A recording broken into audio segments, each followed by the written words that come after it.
welcome to Toronto, where inside the Rogers Center, the Blue Jays will take on the Texas Rangers. Jays last night won a slugfest. They came back from an early deficit, hit 5 home runs in the game, and wound up 16-10. Hello, everybody. I'm Buck Martinez, along with Rance Mullinex. And Rance, this ball club all year long has shown they can hit the long ball. 5 home runs last night in the game. That's the 34th time this club has hit 5 home runs or more in the franchise history. And Cito Gaston knows this club can match up with anybody for power. Well, they're never out of the ball game because of that power, and last night was a perfect example. 4 teams this year so far have hit 5 home runs in the game. They have all won, and most certainly last night the Blue Jays needed all 5 to get back and ultimately win this ball game, and 3 of them were 3-run shots, and that was the difference last night for the Jays. Well, Travis Snyder keyed the comeback with this big home run in the 3rd inning against Rich Hart. Well, he really battled, fought off several pitches with a 3-2 count, and finally paid off. 3-run home run, gets the Jays right back in the ball game. And then later on what should have been a double play, he really hustles, stays out of the double play, keeps the inning alive. The Jays would go on to score 4 times in that inning and take command of the game. Travis Snyder, just 22 years old. His confidence is really starting to take off. Since the end of April, he's been on fire and hitting with an awful lot of confidence. Yeah, he's been a run producer, too. 8 doubles, 4 home runs, 11 RBIs, and with runners in scoring position, 5 for 10. So when it's meant the most, he's delivered. Well, we talk about the balance in this lineup, and again, the power was up and down the order. 5 home runs, and everybody making contributions and some real positive signs from some guys that have been struggling a bit. Well, Lyle Overbay had a very good night. Aaron Hill had a big 3-run home run last night. Vernon Wells, of course, he's having a great year. He would have a 3-run home run also in that big 3rd inning. Aaron Hill, he hits a 3-run home run, and of course Adam Lynn would follow that up with a solo shot to straightaway center. Well, when the Blue Jays get Linden Hill back to where they should be, this offense will really take off, and they have been struggling, but last night was signs that things are going to turn around. Lyle Overbay as well, off to a slow start, still hitting under 200 for the season, but he reached base 5 times and had some big at-bats. Yes, he did. The his first at bat last night on a 2-2 count goes the other way, drives the ball off the base of the wall in left center, and that got the Jays right back in it after giving up 3 early. In his next at bat, a 1-0 fastball, he was very aggressive. Again, it paid off a home run, and then he would single. That was his last hit in last night's ball game. So a good sign. Maybe Lyle Overbay is starting to catch fire. Pitching matchup today is an interesting one. Scott Feldman won 17 games a year ago. He's off to a slow start. Ricky Romero 3-1, but his 2 starts in May have been a real struggle. Yes, and we talked to bullpen coach Rick Langford, who said so far this month he's really overthrown and he's tried to muscle his pitches. The result is the sinker's not sinking. The changeup doesn't have as good movement.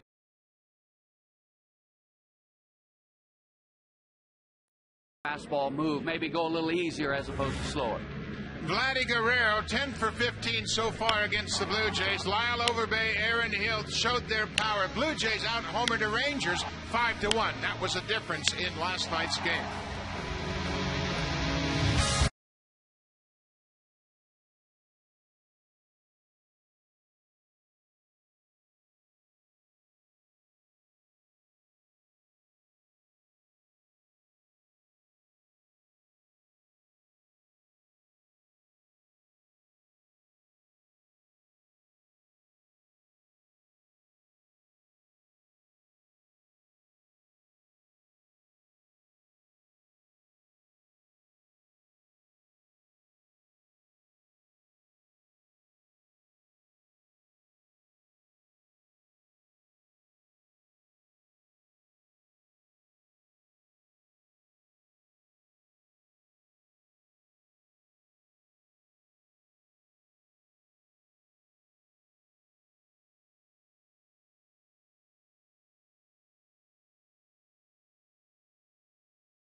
Saturday, and the kids got to go out for both national anthems and stand with the Blue Jays players on the field, and it's a terrific opportunity for young players to come down and feel like they're part of the game.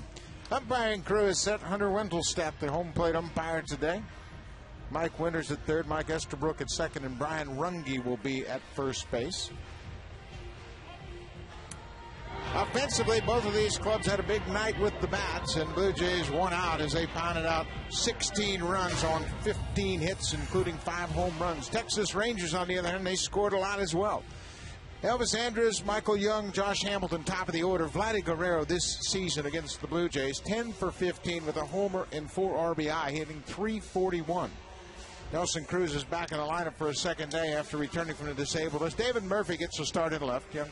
Justin Smoke is the first baseman. Matt Trainer, who's doing most of the catching lately, will be back in the lineup. Max Ramirez started yesterday, and Andres Blanco is the second baseman. Well, and the Rangers will face that man right there, Ricky Romero, this afternoon. Romero struggled in his last couple of starts. Comes in with a very good 3.42 ERA, and he has been almost unhittable here at Rogers Center this year. He's held opponents to a 135 batting average here at home. In his career, 0-1 with a 1.35 ERA in 2 starts against the Texas Rangers. And the Jays hope that Ricky Romero can get back on track here this afternoon.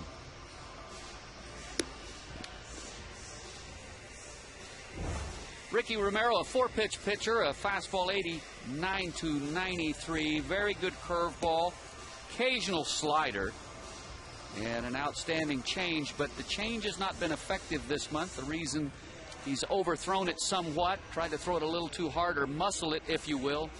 It is a field pitch. Maybe he just needs to back off a little bit, especially early in this game, and try to get the feel for that changeup. Defensively, it will be Landon left, Wells in center. Lewis will move over to right this afternoon. Bautista at third, Gonzalez at short, Hill at second, Overbay at first. Molina will do the catching, Ricky Romero the pitching. That man right there, Alex Gonzalez, has been outstanding defensively for the Jays this year. Started a couple of tough double plays last night that really give the team a defensive lift. Of course, he's having a very good year offensively as well. Gonzalez certainly better than advertised on both ends of the plate. Ricky Romero set to work to Elvis Andrus. First pitch strike. Andrus extended his hit streak to 14 games last night. He had 2 hits in 4 at-bats, up to 317. The point about Ricky Romero, just trying to do too much and trying to build on those great April starts, really kind of came out of his delivery and took the sink out of his fastball. Ball up. 2 balls and a strike to the leadoff batter here in the first.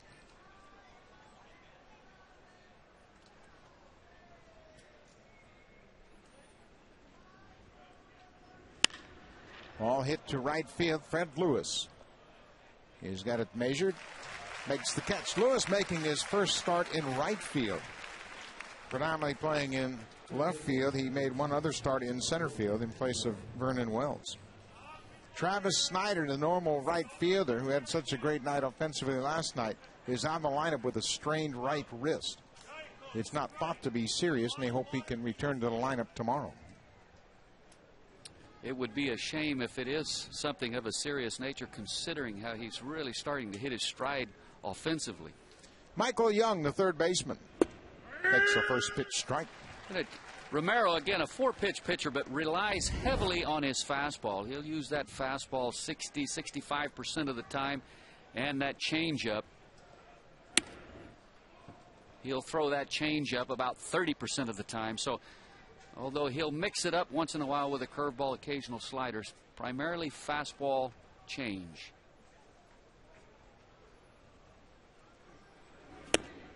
There's that great changeup. A lot more life down and away from Michael Young than we've seen lately. A ball and 2 strikes.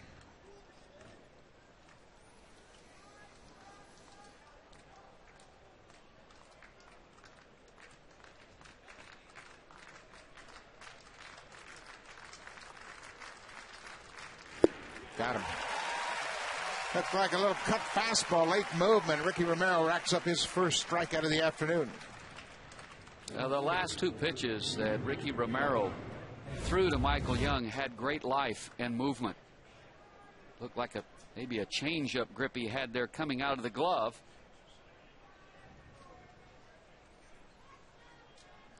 That's tough to get a good hitter like Michael Young to miss so badly. 2 outs now. Josh Hamilton takes the first pitch breaking ball. Well, it's interesting. We talked to Rick Lankford, the bullpen coach, and he said, I felt that possibly it's very important for Romero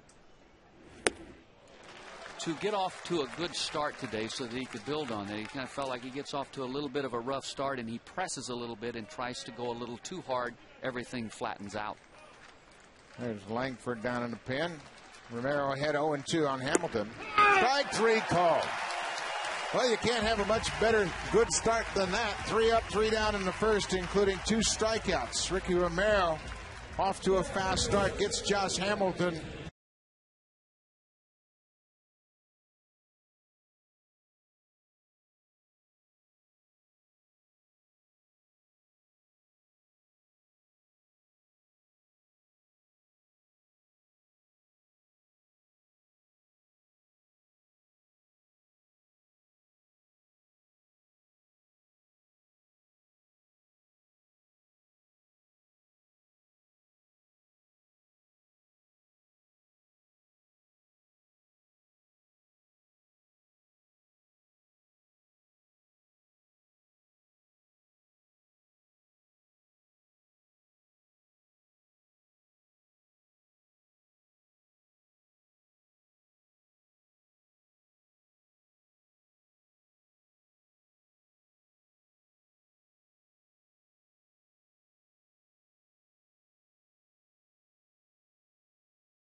Adam Lynn loves hitting against the Rangers.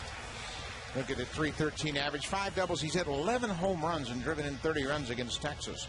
Wells, Overbay, Gonzalez, middle of the order. Bautista, Ruiz, and Molina. Ruiz in the DH spot today as Lynn moves to the outfield. They're ready to face Scott Feldman, the big 6'7" right-hander. And Scott Feldman has really struggled in 2 starts on the road this season, an ERA of 10.61. Fred Lewis takes an inside fastball. And left-handers have really worn him out. 23 for 72, 319 clip. Lewis to left field. Murphy on the run, on the warning track, not going to make the play. Bottom of the fence. Lewis is on his way to second with a leadoff double. There, the left-handers continuing to give Scott Feldman problems. Well, Fred Lewis not wasting any time, gets himself a 1-0 fastball and hammers it off the wall in left field. And he just continues to hammer the baseball. And boy, what a pleasant surprise he's been for this ball club since they've added him to the lineup in that leadoff spot. Fred Lewis leads the American League in hits in the month of May. He has really found a home here in Toronto. Aaron Hill hit a 3-run home run in last night's game. It's a breaking pitch outside. Hill starting to show signs that he's coming around a bit. Had 2 walks and the 3-run home run in the game last night. Scored 3 runs.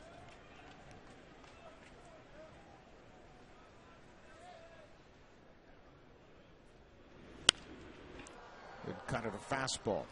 Feldman France mentioned his struggles on the road this year, 0-2. Last year he had 12 road wins. It was tied for the most in the American League, and he was a real road warrior. Did not start at the Rogers Center last year. In fact, didn't start in the rotation until April 25th.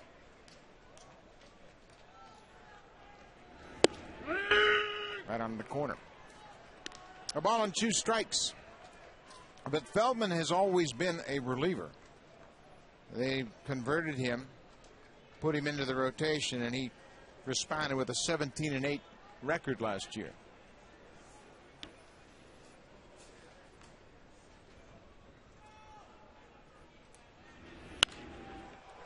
Fouled back. Aaron Hill last night, one of 3 three-run home runs for the Blue Jays. Well, that home run really was set up by the hustle of Travis Snyder, who hit what could have been an inning-ending double play, and Hill never would have got a chance to come to the plate. Snyder hit what was a routine ground ball to the shortstop that hustled down the line to beat the return throw to first and keep the inning alive. A ball and 2 strikes. Breaking ball hammered to left field. That ball is drifting toward the seats and going to go into play out of the reach of David Murphy. He got underneath that ball and out in front. Looked like a hanging breaking ball again. Hanging breaking ball that he gets out in front of, pulls it foul. But it's interesting, we were talking to Aaron before batting practice day. He got a hanging breaking ball last night that he fouled straight back. He said, you know, I'm just missing too many good pitches to hit. He said, I'm seeing them very well, but I'm just not squaring it up. Line drive, left field. Fred Lewis had to wait to make sure that was through the infield safely. He moves over to third base. Another good at bat for Aaron Hill. Yes. Gets a fastball out over the plate, and when he's on top of his game, probably there's not anybody in baseball that hits the fastball any better than Aaron Hill. Short, compact swing. Good job of base running by Freddie Lewis. It's very easy. You see that line drive off the bat to overreact, get a little too far away from that bag and get doubled off. He shut it down right away, made sure the ball was in the left field, and moves over to third. So Adam Lynn steps in with nobody out and runners at the corners. We mentioned his success against the Rangers. 30 runs driven in against Texas. And another problem for Feldman, a left-handed bat. The start of this game today, Feldman was giving up a .319 average to left-handed hitters. And last year he dominated left-handed hitters. Cut the ball very effectively, ran the ball down and away with good sink, but this year it's a different story.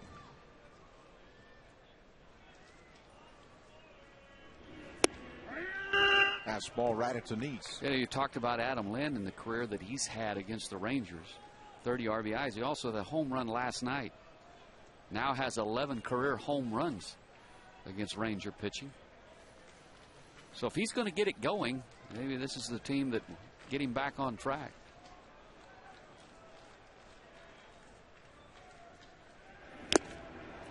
Fouled the ball right into the glove of Matt Traynor. Adam Lynn homered against Feldman in the season opener down in Texas. Feldman went up against Sean Markham in the opening game. Blue Jays reached Feldman for 2 runs in the first. Fly ball right field. That ball is hit hard and off the wall. Fair ball. Lewis comes in to score. Hill's around to third. And that ball hit right off the wall in fair territory. Lynn continues to drive in runs against the Rangers. Blue Jays up 1-0. It looked like a ball that got in on his hands. He didn't hit it real good, but he's strong enough to muscle it off the wall down the right field line, right in the corner. Here you see him leaning a little bit, saying stay fair, and just missed going out of the ballpark. Adam Lind unable to move up to second base. Aaron Hill had to wait to make sure before moving on over to third that the ball was not caught. And Adam Lind had to hold at first. The Blue Jays up 1-0. Still nobody out here in the first for Vernon Wells.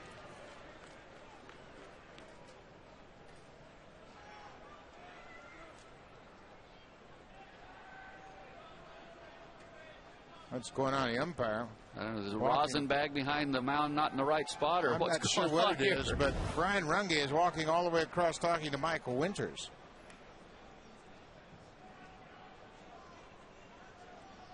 This is interesting because Runge initiated it without anybody calling anything to his attention. He just walked across and called for Mike Winters to come across.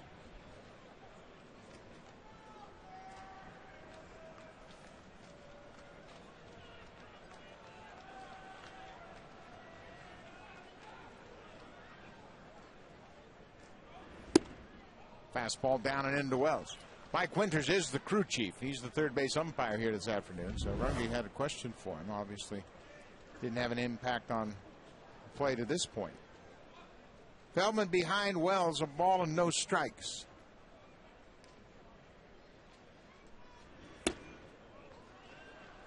Two-0. Well, that's another thing the Blue Jays have done very effectively. Work the count, but they work it in an aggressive manner. If they get a pitch early in the count to hit, they're going to let it buck, but they have really been patient and made these pitchers work.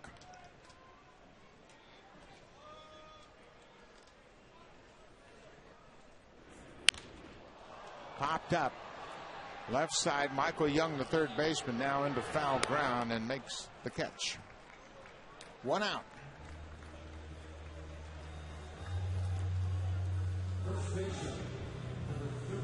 Aaron Hill at third. Adam Lind at first now for Lyle Overbay.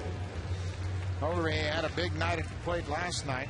Drove in 3 runs. Hit his third home run of the season. That came in that 8-run third inning.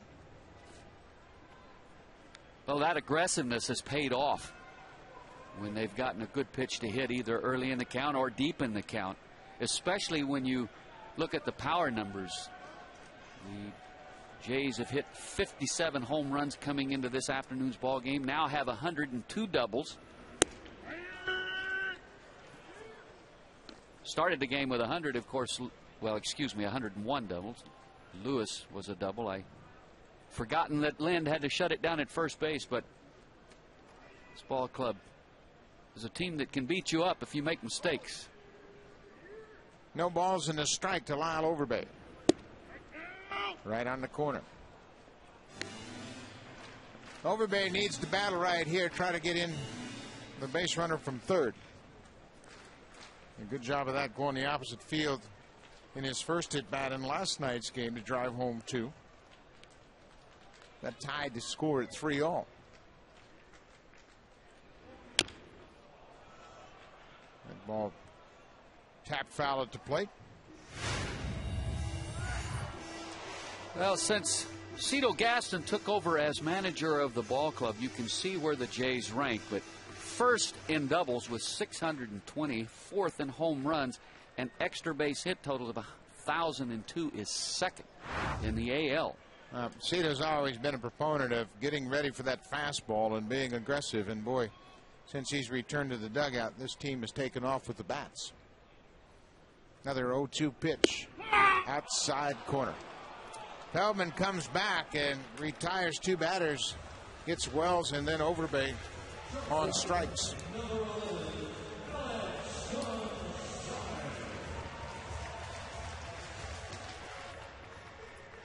Scouting report on Scott Feldman.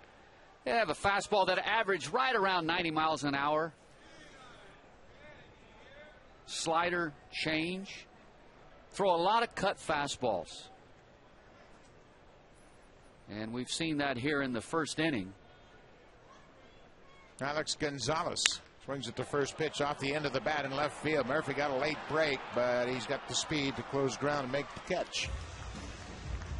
Gonzalez is retired to end the first. But Adam Lynn goes down.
Independently owned home hardware or home hardware building center. Homeowners helping homeowners. Back at the Rogers Center for top of the second. Vladdy Guerrero, Nelson Cruz, David Murphy scheduled to face Ricky Romero.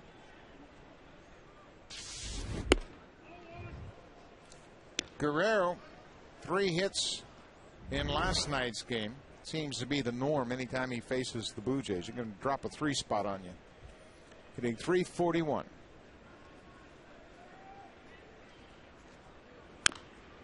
You hit .341, you're dropping a 3 spot on a lot of people. He can swing it. Certainly, it's been a different story for him this year on the road. Almost 400 in Arlington, but .263 on the road. And you see, you look at that team record, 13-7 when he hits .397. And when the numbers fall off a little bit, team 6-9. So tells you the importance of Vladimir Guerrero and his offensive production in this lineup. Well, I tell you what, Ricky Romero really tied up Guerrero with that cut fastball inside and sets up the off-speed pitch down and away. Boy, what a sequence of pitches for Ricky Romero. Strikes out Guerrero.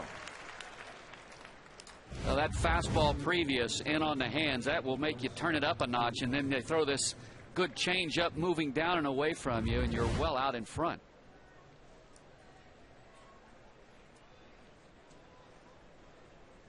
Nelson Cruz, the right fielder, will bat against Romero. Fouls off the first pitch. Cruz was on the disabled list with a hamstring injury. Got off to a fast start. Had 4 RBI last night in his return to the lineup. Base hit right field. Cruz gets the first Ranger hit of the afternoon. Sharp single into right.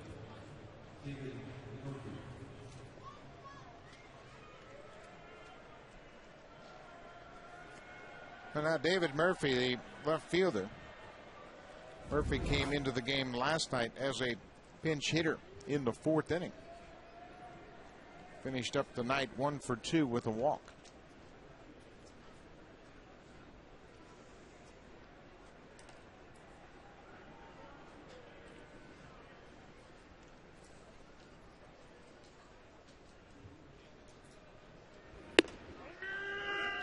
Romero jumps out ahead. Yeah, Murphy's an interesting player. You don't hear a lot about him. He's not, or has yet to be, really an everyday guy at the major league level, but a good player. He can play all 3 outfield positions. He has some pop in his bat. He runs well. And he's done well against the Jays. Got him picked out. Throw to second base. There's the tag on Cruz. Cruz guessed with Romero, and he guessed wrong.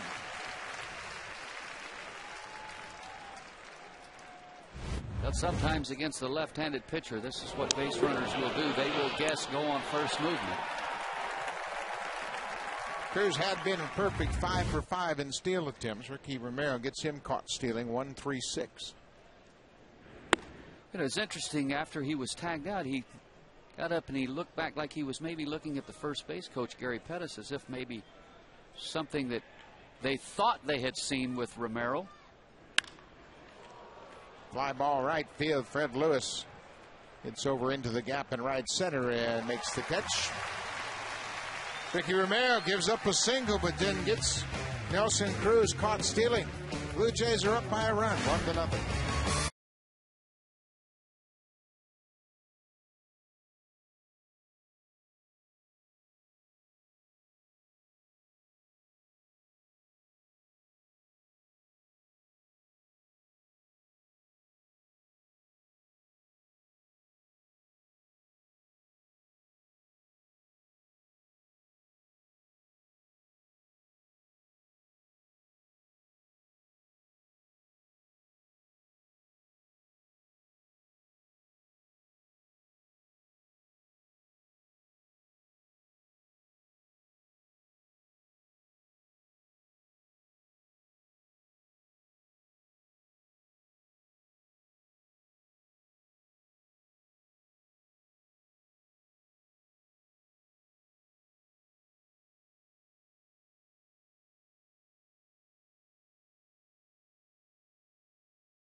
Moved over to center late in the game, made an outstanding throw to the plate to throw out Alex Gonzalez.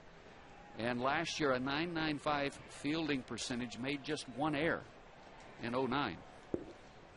Remarkable athlete, great arm strength, and made a terrific throw in the 8th inning in the 7th inning to get Gonzalez at the plate. Bautista off Feldman's glove. It's right there, stays at his feet, and that is a bad break for Bautista. That ball could have gone anywhere once it hit the glove of the pitcher, but it stayed right at Feldman's feet. Well, the ball was hit sharply and looked like it hit Feldman maybe in the heel of his glove. And fortunately for him, it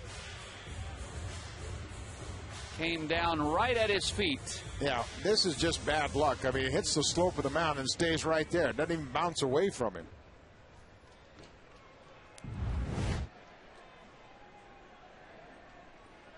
Those get to you as a hitter. Yes, they do, because you feel like hit it well and didn't get a good bounce. I was very unlucky, and I could have had my day off to a very good start with a base hit in my first at bat. Randy Ruiz, the DH here this afternoon.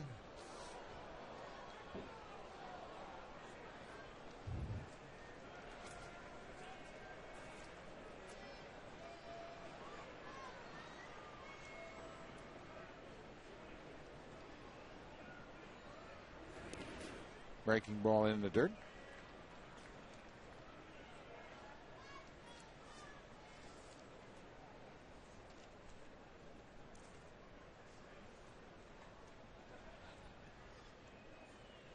A little cut fastball for the strikeout right off the end of the bat. Second strikeout for Scott Feldman.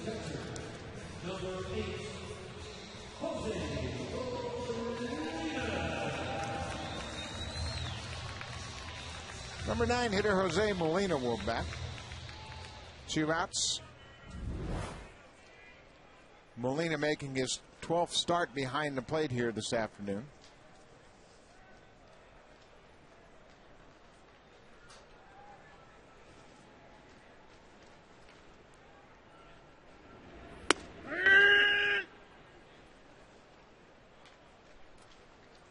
Not quite sure why he was faking the old bunt right there, but Michael Young's in left field. High ball, center field. Hamilton has room. Scott Feldman has a 3 up, 3 down second inning. Blue Jays lead it by 1.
Time 12 p.m.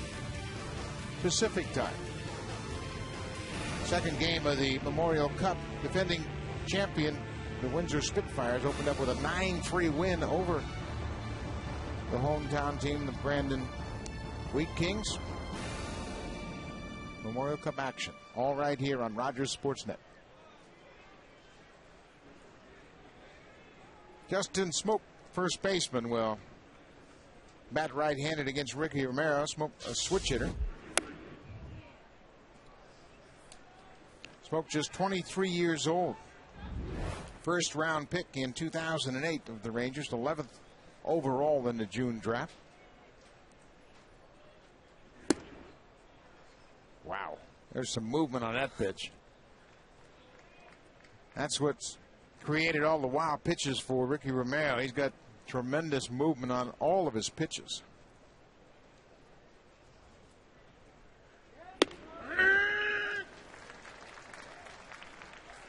I mean, there's a difference between throwing 92, 93 and having an 88 mile an hour with movement like Ricky Romero's featuring here early. Well, the cut fastball and the changeup have been outstanding. Ground ball to third. Big hop for Bautista. Long throw on the money. One out here in the third. Another cut fastball in the hands of Smoke.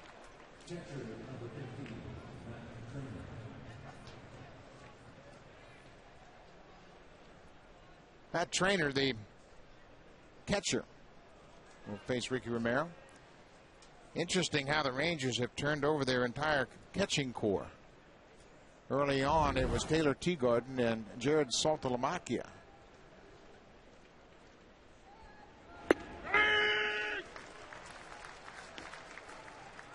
Matt Trainer was acquired in March, right at the end of spring training, from the Milwaukee Brewers. Texas sending Ray Olmedo to Milwaukee. 0-2 from Romero. Well, in his previous 2 starts, Romero struggled, but he has been sharp here this afternoon. Everything is working, and very well. Change up in the dirt. Trainer strikes out, throw to first for the out. 4th strikeout for Ricky Romero. And again, the pitch sequence: fastball, first pitch to Trainer, then a curveball for strike 2, and then he goes right back to the changeup. And the bottom just fell out of that one. And that changeup's working for him like it is this afternoon. He is tough to deal with. 2 outs. Andres Blanco, the number 9 hitter. Upstairs for a ball. Blanco did a good job filling in for Ian Kinsler early in the season when Kinsler was on the disabled list. Right on the corner.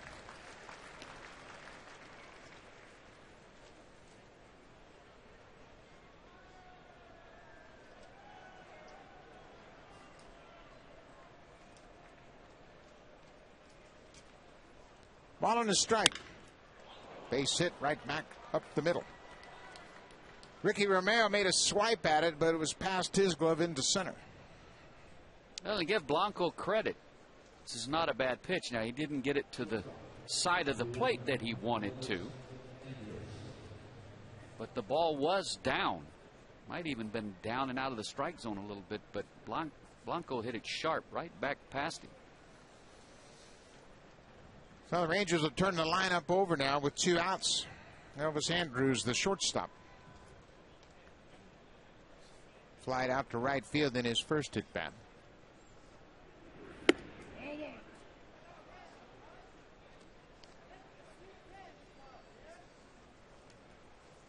"21-year-old Elvis Andrus in his second full season.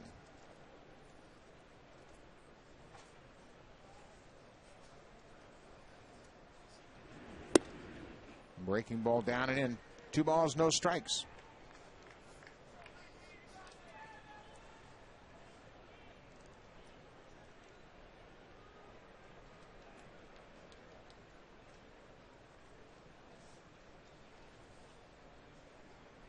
Snap throw. Blanco had his eye on Romero.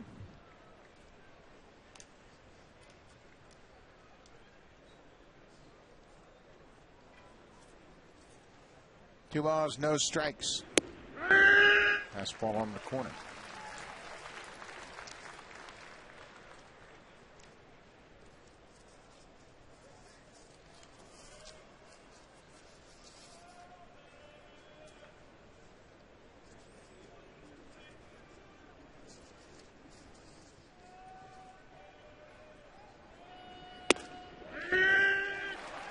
Two and two.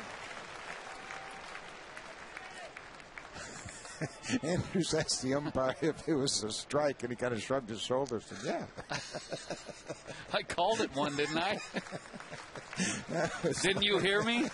Yeah, it's 2 and 2 now. Must have been a strike. 2 balls, 2 strikes, 2 outs. Romero wanted it. 3 and 2. Overbay will back up, play behind the runner at first. Blanco.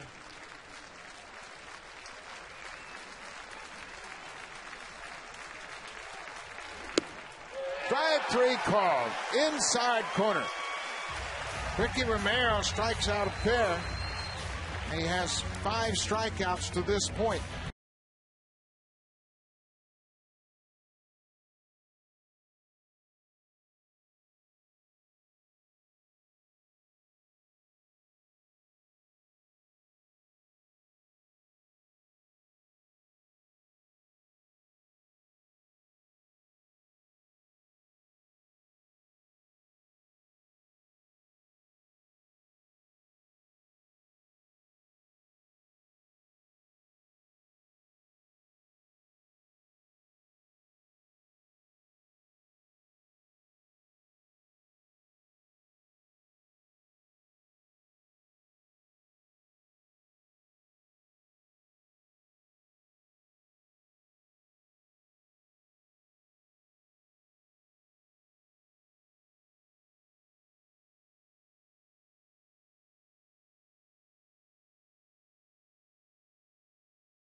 helping homeowners.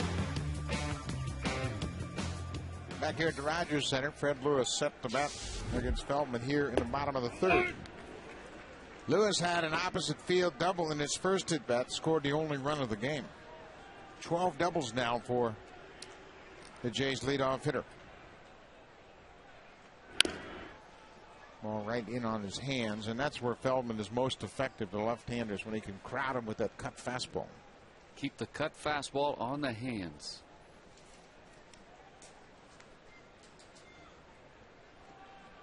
And that most certainly will open up the outside corner as well. Tried the two-seamer.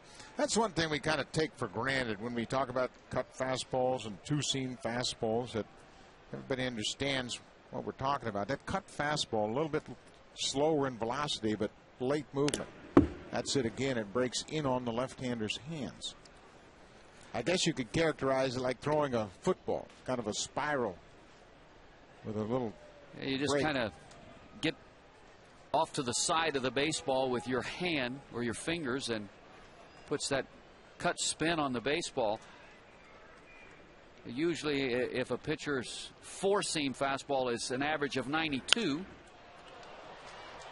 you know, if you throw the cut fastball, you can usually break that down to it's going to average somewhere around 89, 3 or 4 mile an hour slower than the four-seam fastball, but the effectiveness is, of course, that movement if it's well located. Yeah, the movement theoretically takes it off the barrel of the bat. You get a lot of jam shots, balls down on the label. There's a good one there, down and into Fred Lewis. Obviously, the cut fastball came into prominence because of Mariano Rivera. Great closer for the Yankees. Scott Feldman, a little unusual in that he was a reliever that made the conversion to a starter. And he used to be a side armor, and then they elevated his arm to basically what they call a high three-quarter.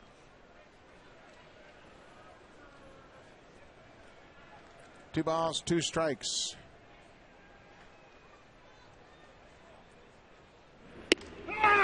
Backdoor breaking ball. Well, and that's exactly what happens when you get a sequence of 2 or 3 cut fastballs in on your hands. You get conscious in there as the hitter, and then they backdoor it with that breaking ball, started off the plate, and bring it back to the outside corner. Aaron Hill had a base hit in his first at bat.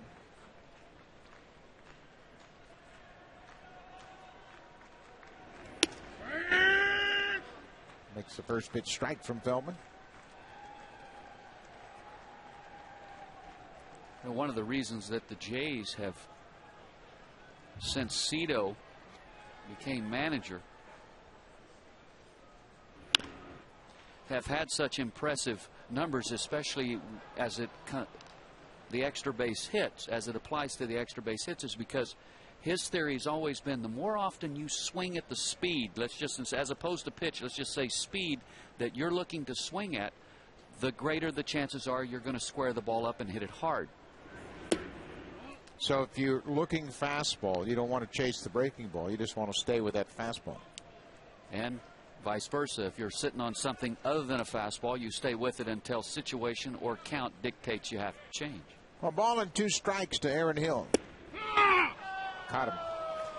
That was the inside cutter. He started it off the plate inside and it broke back over the inside corner. Well, Scott Feldman, his cutter reminds me somewhat of Roy Halladay. Throws it with about the same velocity and uses it to both sides of the plate.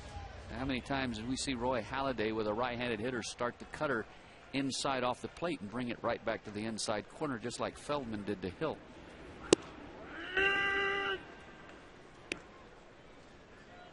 Adam Lynn takes a strike.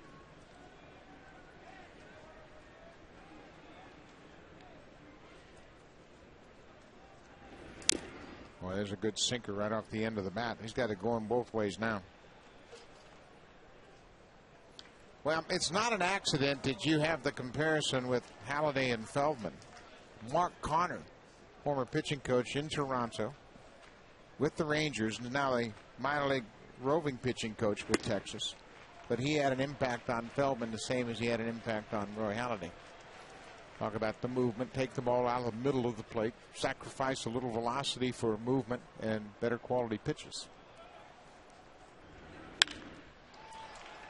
Hard, but right at the second baseman. Scott Feldman has found it here after a first run inning. He had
top of the fourth inning.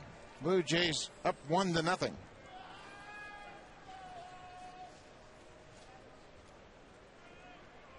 Ricky Romero set to work to Michael Young and throws the first pitch curveball over there.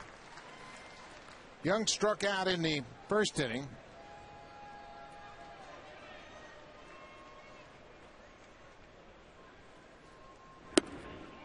Pushed him back with a cutter. A ball and a strike to the Rangers third baseman.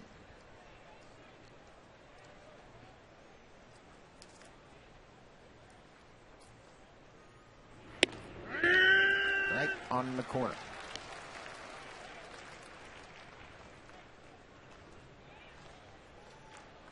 Ricky Romero looks a little bit more comfortable in his delivery here this afternoon.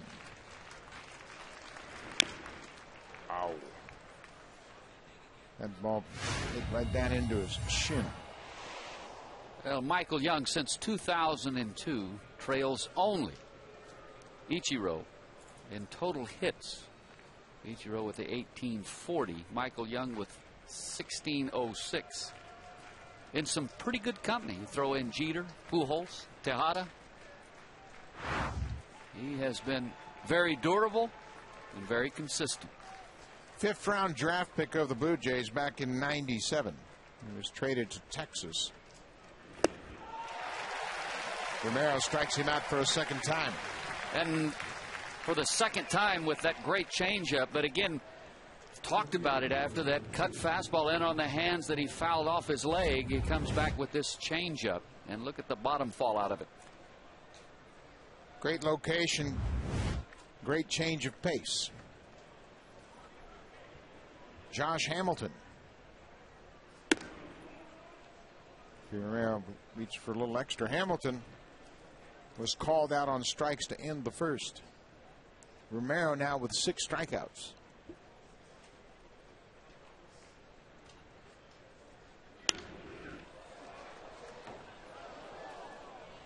We mentioned Rick Langford in our conversation with Langford about Romero. We kind of asked him what's been going on in the last couple of starts. He said, I just think Ricky's trying too hard. Just really a little bit too tense.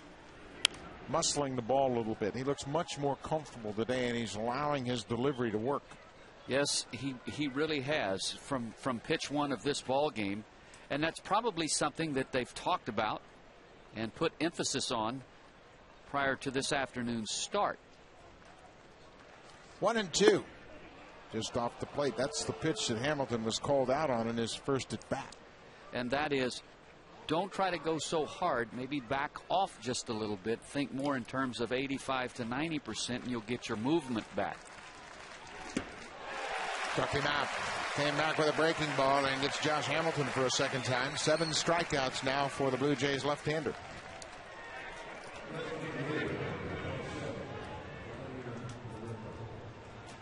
You know, Ricky Romero, a very intense young man, and at times does have a tendency to try to do a little too much and go a little too hard.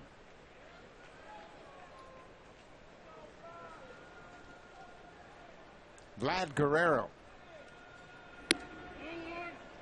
picks the ball outside. We mentioned Guerrero hitting so well, nearly 400 on the road this year. 400 at home, 260 on the road. That's not unusual. And that was the appeal the Rangers had in Guerrero. For his career in 70 games in Texas, he's hit .395. Loves the ballpark in Arlington. And it's a good ballpark to hit in. The ball gets through the infield very quickly. And the ball travels. That's a wicked changeup. Vladimir Guerrero has also throughout his career had success against the Jays. He came into this series career .321 with 18 home runs. Guerrero, big bouncing ball to third. Long throw for Bautista, and Overbay hauls it in. 3 up, 3 down, 4th inning for Ricky Romero. He is back in the groove. 7 strikeouts.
The matchup so far.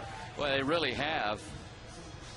Look at the home runs. The Jays have hit 11, the Rangers 4.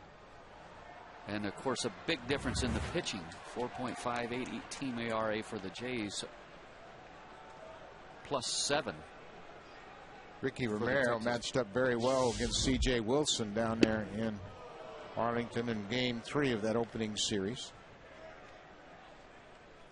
But so far here this afternoon, Romero has been almost perfect, and Scott Feldman got off to a little bit of a rough start in the first inning. He minimized the damage, got out of it with just the 1 run, and he's really settled into a good groove. Retired 9 in a row. Had the first inning run, and has been in the groove since. Blue Jays might have let him get off the hook. When you get a good pitcher in the first inning, you better kick the door in before he gets control, and that's what Feldman has done.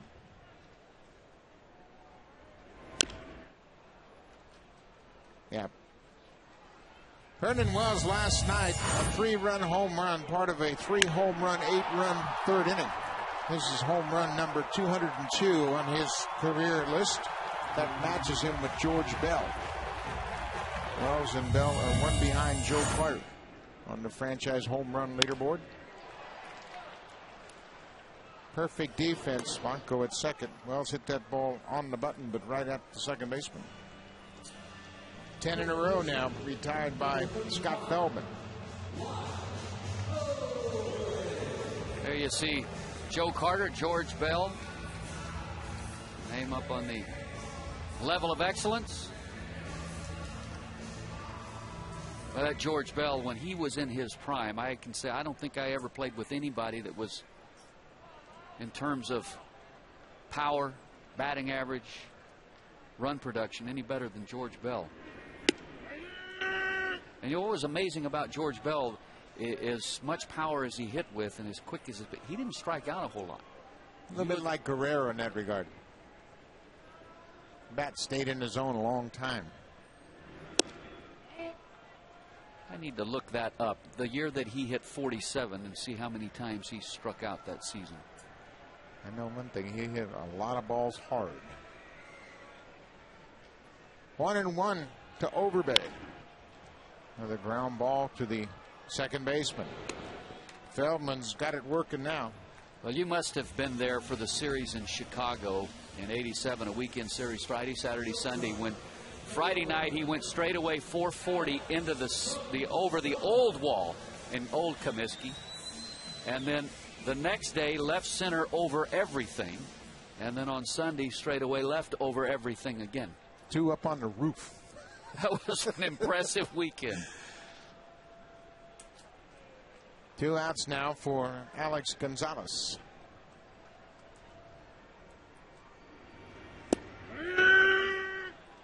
I don't think Scott Feldman would be an awful lot of fun to hit against. Everything he throws moves. He's either sinking it down and in or cutting it away from you, and then occasionally drop a curveball on you. Well, he relies heavily on his cutter.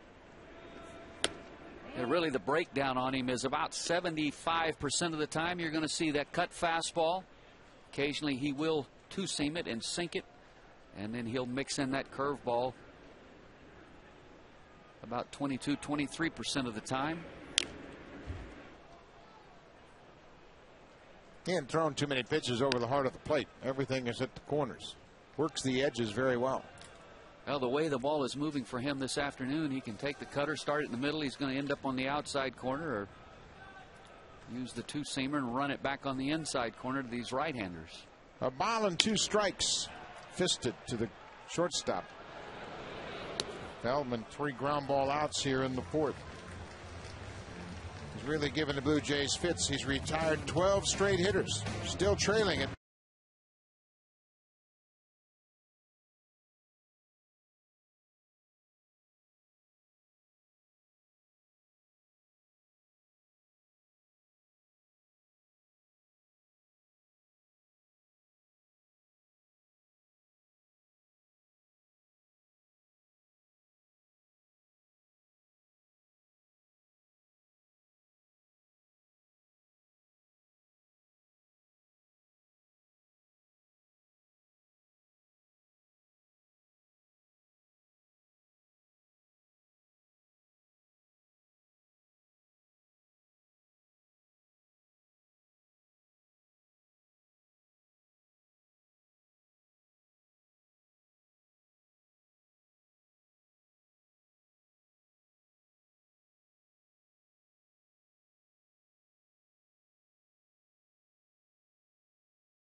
Green and Ross Italian Day. The first 10,000 fans will receive a Blue Jays cap.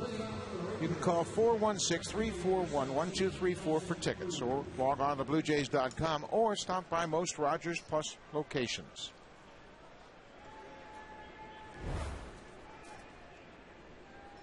Nelson Cruz, the right fielder, singled in the second inning. He was caught stealing by Ricky Romero.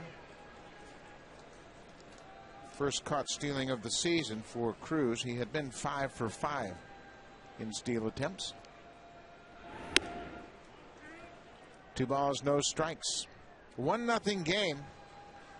Blue Jays had 3 hits in a row in the first. Adam Lind drove in the run, but with first and third nobody out, Scott Feldman slammed the door. Big 2-hopper to Gonzalez. Cruz is retired. Quite a departure from last night's game. First 3 innings in last night's game, it was all about the hitters. 3-3 after the first, 8-3 after the second, 9-3 headed to the bottom of the third. And then the Blue Jays scored 8 runs.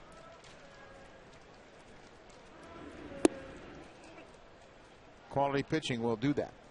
Shut down good hitting teams. We saw it last night with the Jays bullpen. Casey Jansen came in and really shut down this Rangers ball club. Down the left field line, but slicing into the seats. And then again later on in the game, Jason Frazier came in, inherited a bases loaded situation with just 1 out, gets out of it without allowing the Rangers to score. So if you execute as a pitcher and make quality pitches, you can shut a very good hitting team down. I think Casey Jansen really turned the momentum around in the Blue Jays' favor. He came on and really threw well. David Murphy just beyond the reach of Alex Gonzalez, base hit into left field. Third Rangers hit of the day, all singles. Gonzalez stretched out, but it was past him before he could get that glove extended.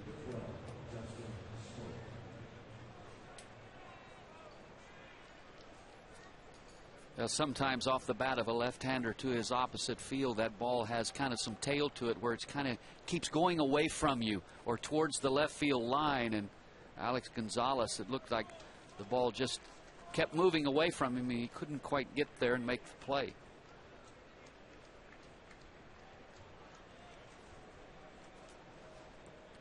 First baseman Justin Smoke takes the first pitch strike.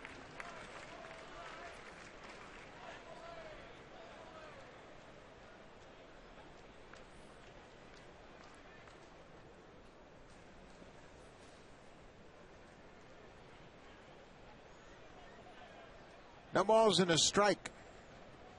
Murphy at first base.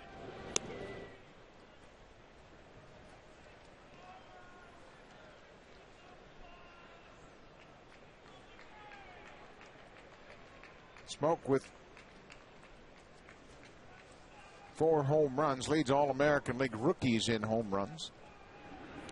Ball in the dirt. What a job by Molina, but Murphy moved up quickly. Murphy saw that ball bounce in the dirt well out in front of home plate and broke as soon as the ball hit the dirt. Molina didn't have much of a chance. Another wild pitch charge to Ricky Romero. And a good job by Murphy to anticipate, get a good read, break right away, and no chance for Molina to throw him out.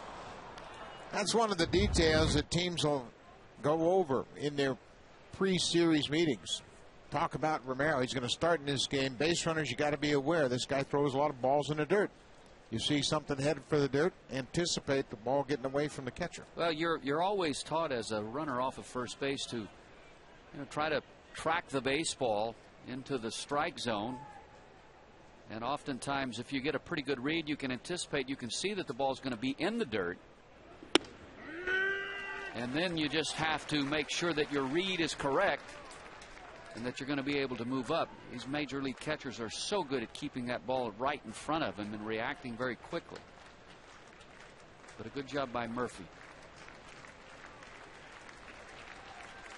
Ricky Romero had 3 wild pitches against the Rangers the first time they saw him down in Arlington in the season opening series. He and C.J. Wilson matched up in a scoreless game into the bottom of the 7th, and the only run Romero allowed came in on a wild pitch.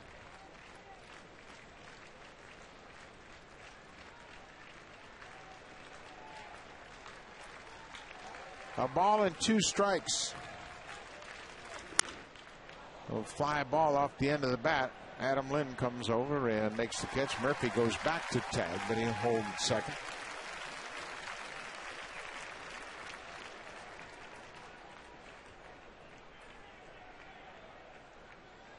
Two outs now. Murphy, the potential tying run, is in scoring position at second.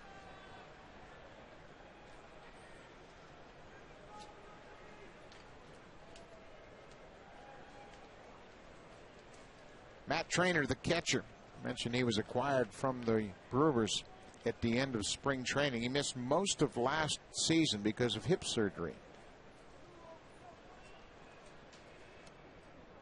Signed originally with Kansas City, came to the big leagues with the Marlins. Swings at the first pitch and pops it shallow right field. Fred Lewis is calling for it, and he'll make the catch. Ricky Romero strands a base runner in scoring position.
Game.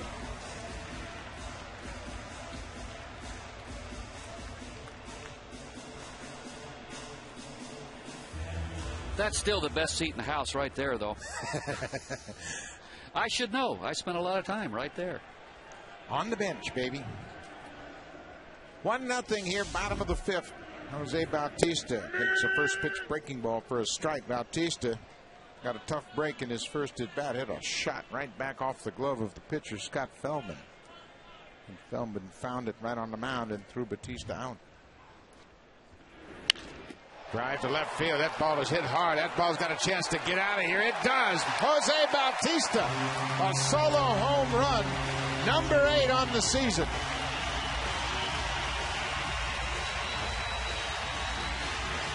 That snaps a string of 12 straight retired by Scott Feldman. Well, you talked about location a lot here this afternoon, and since the first inning, this is the first time really that Feldman's missed his spot. Wanted to get the ball outside, and it ends up right down Broadway. And Bautista makes him pay. Home run number 8 for the Blue Jays third baseman. Randy Ruiz takes a big cut, pops it up over toward the Rangers dugout and into the seats. Well, Bautista has some juice in his bat. That ball got out of here in a hurry. It's a line drive.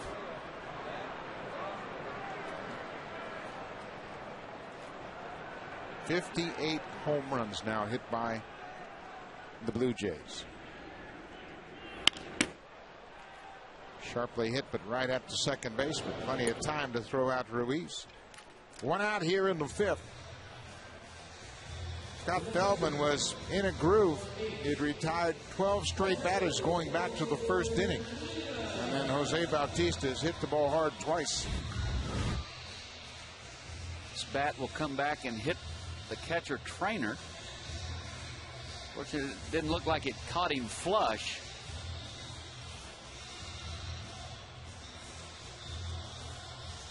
Now that's why the catchers wear those batting helmets underneath their mask, and getting some compassion from Hunter Wendelstedt, the home plate umpire. But that's why Matt Trainor's got that batting helmet on, because generally it happens when hitters lose their balance and fall over toward the plate and follow through with that bat. That's when you get clipped with that backswing.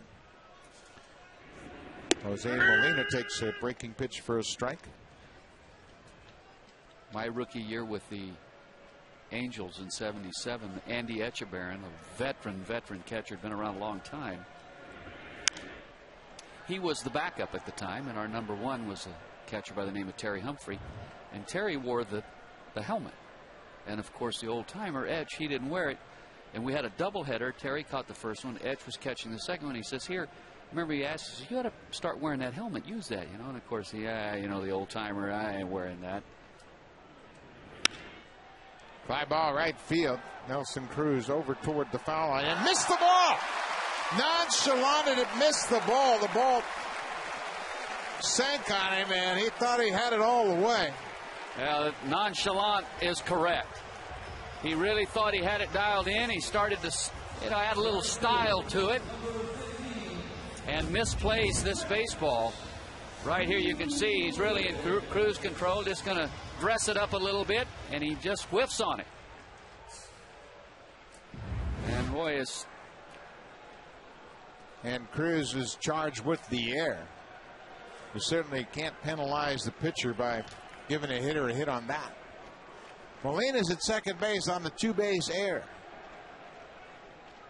And the way the ball game went last night and the way it's progressing here this afternoon, that really looks bad. But to finish that story very quickly, he, of course, wasn't going to wear that hard hat, and we had to carry him off on the stretcher in about the third inning of the second game that afternoon. He got hit in the head with a backswing. Feldman continues to pound Fred Lewis inside. That's what he did last time up until he dropped that breaking ball. Ron Washington, the manager of the Rangers, I know he's steamed right now. A 1-0 game, and you have a right fielder give up two bases.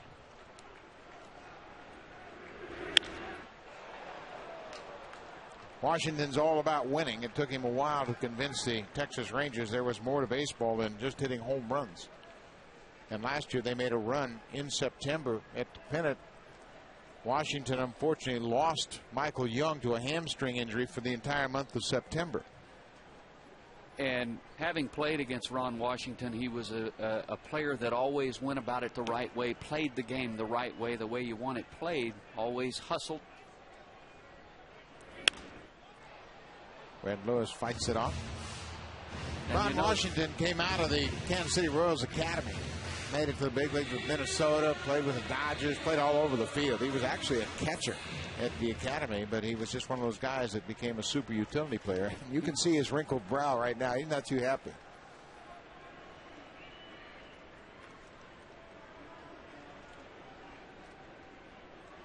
Two balls, two strikes to Fred Lewis.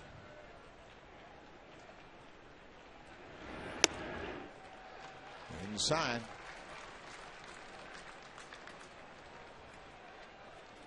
That error forces Feldman to throw more pitches in the inning, more pressurized pitches with a runner in scoring position, and just takes a toll on a pitcher. 3 balls, 2 strikes. Broken bat. Blanco retires Lewis. Molina goes to third on the putout. Well, errors are going to happen, and a manager can live with the error when there's effort. But when it's an unforced error, that's when it really gets under your skin. And you know, Nelson Cruz is thinking right now, well, I hope he gets Aaron Hill out and gets out of this inning without that run scoring and gets me off the hook a little bit here this afternoon. First error of the season charged to Cruz. Molina's at third, 2 outs for Aaron Hill. Blue Jays are up 2-0. Jose Bautista with a leadoff solo home run here in the 5th. For Bautista, his 8th of the season.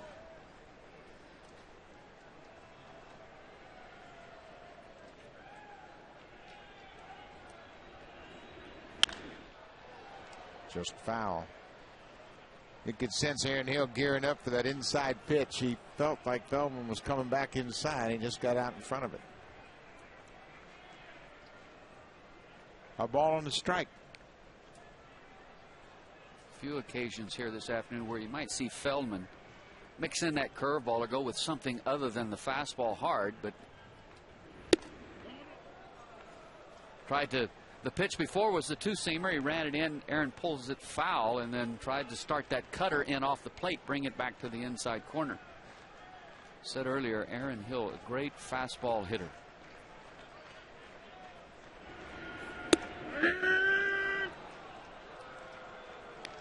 And there was the curveball.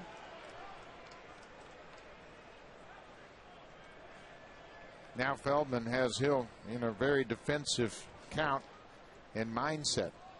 Seen sinker, cutter inside, and then the slow curveball.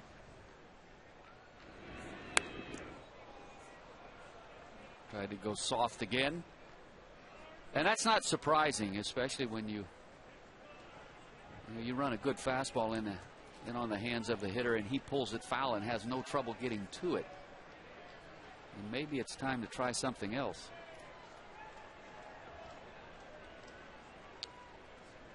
But he could, after those 2 breaking balls, he could go back in hard at this point if he elected to do so. Pop up down the right field line. Smoke over on the warning track and make a play. Wasn't really sure how much room he had with that wall closing in on him. That's a result of probably not having played here before. He's not sure where the wall is and how much distance there is between him and the wall. You could see him pull up a little bit. That's a ball, if he runs through it hard, he was going to be able to at least get there and have the opportunity to catch it. Now you can see Blanco, the second baseman, was talking to him, obviously reminding, hey, I was telling you, you got room just to help him out. Another 2-2 pitch to Aaron Hill. Inside corner. That cutter. Feldman gives up a home run.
Alex Gonzalez. You can cast your votes at BlueJays.com. Fans are allowed to vote a maximum of 25 times per email. Vote early, vote often. Send your Blue Jays to Anaheim for the July 13th All-Star Game.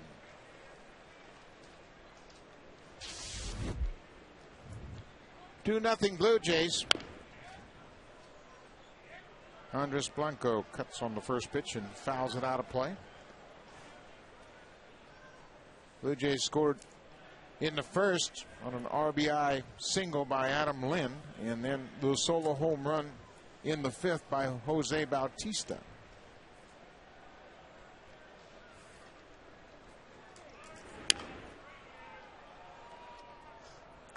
No balls, 2 strikes.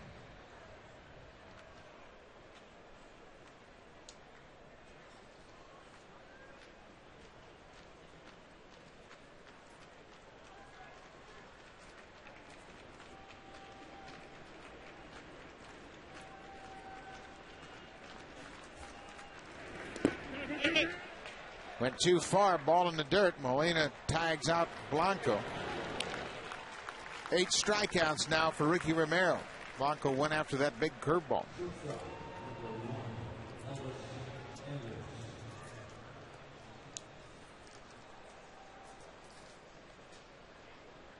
Ricky Romero certainly bouncing back after a couple of rough starts to begin the month of May.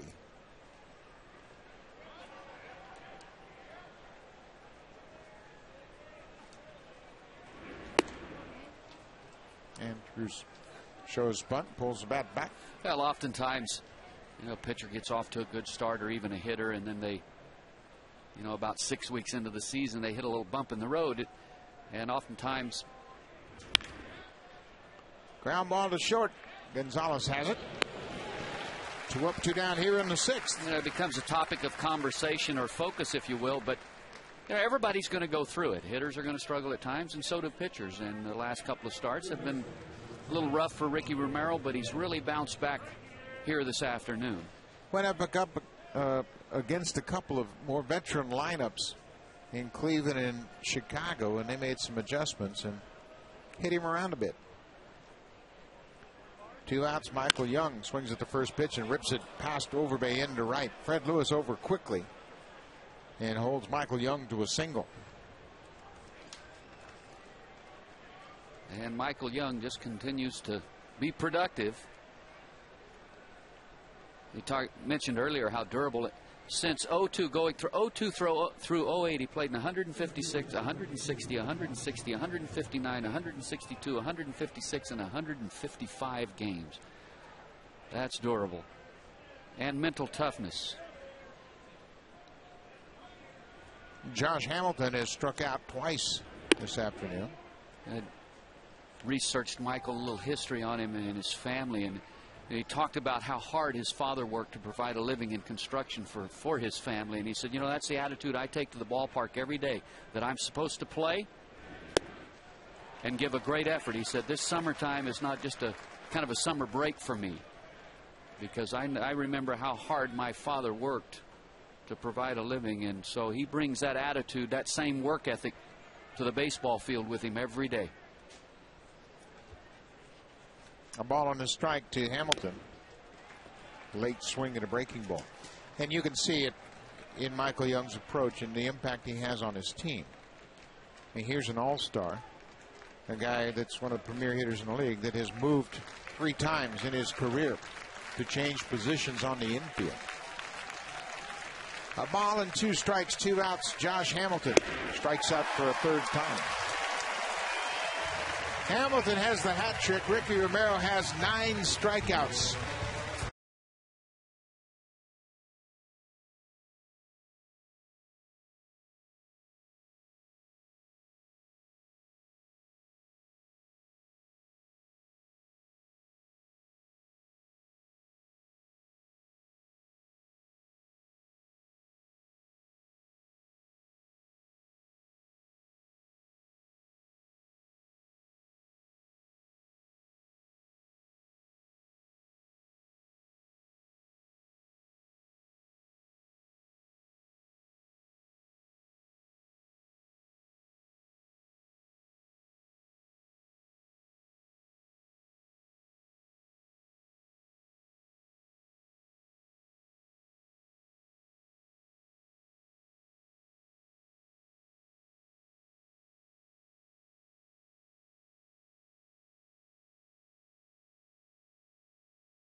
take on the Texas Rangers. For tickets, call 416-341-1234 or log on to BlueJays.com or stop by most Rogers Plus locations.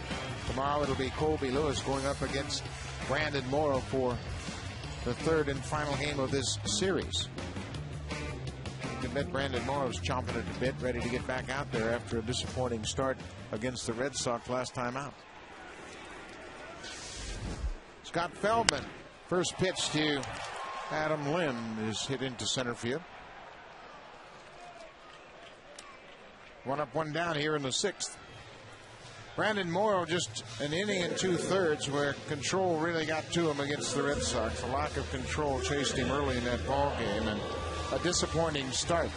He walked 6, just allowed 3 hits, but Blue Jays hung in there. Actually made it a 1-run ball game. Bautista hit a 2-run home run in the 5th to make it 7-6, but the Jays could never touch that good bullpen in Boston. 1 out.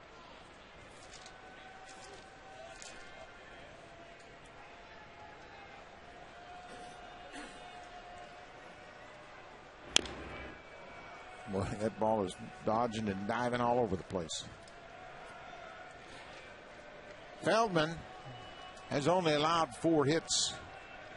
3 of those hits came to the first 3 batters he faced. Lewis doubled, Hill singled, Lynn singled. And since that first inning, he's allowed only the solo home run to Jose Bautista. Drive to right field. Nelson Cruz right there. Makes the catch. You talk about movement, the ball dancing and diving all over the place. You know, Casey Jansen had an interesting comment.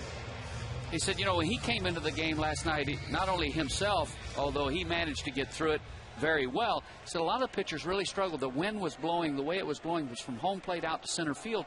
And he said it was, you know, kind of changing the movement on pitches. And the pitchers were having a very tough time adjusting.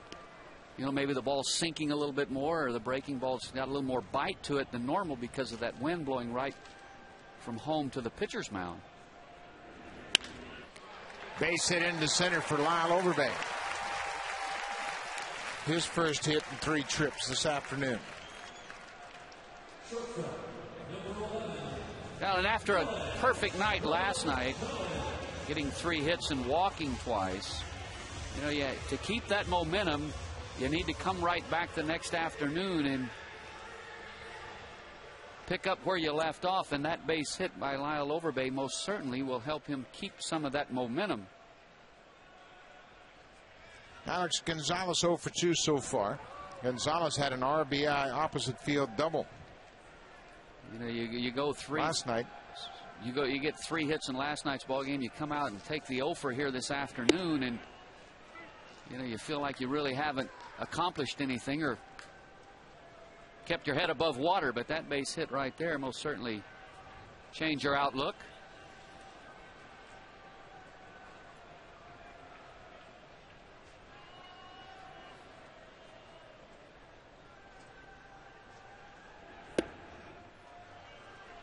Two balls and no strikes.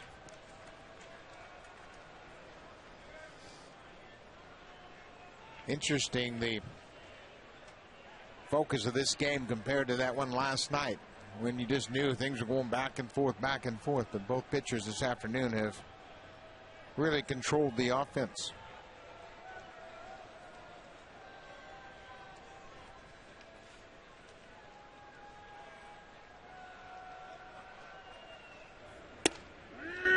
Curveball catches the outside half. Jose Bautista on deck. His solo home run in the 5th made it a 2-0 game. His 8th home run of the season.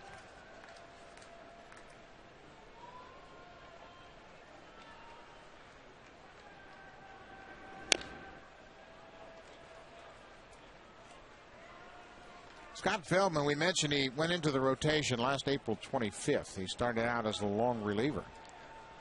In his first 8 games as a starter, he went 5-0. And it wasn't until June that the Blue Jays beat him first loss of the season as a starter. That snapped his 5-game win streak. Shot into left field. Gonzalez gets a 2-out hit. Back-to-back base hits here in the 6th.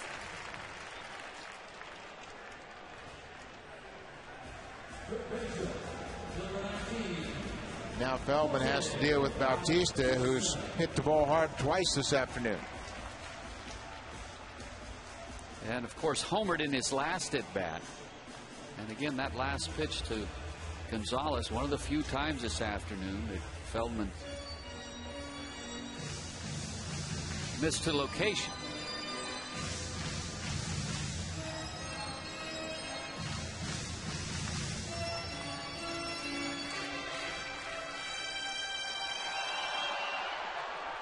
The Jays would love to add some insurance here.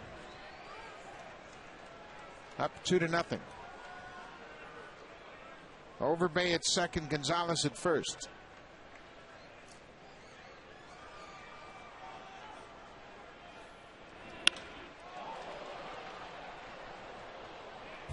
Always aggressive, Jose Bautista led off the 5th with this. Line drive just over the wall in left field into the Jays bullpen.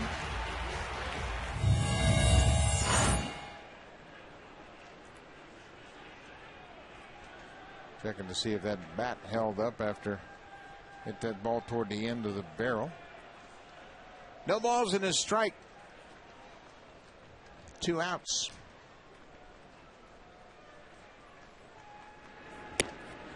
Bautista, with that home run, now has 31 hits on the season. 18 of them for extra bases.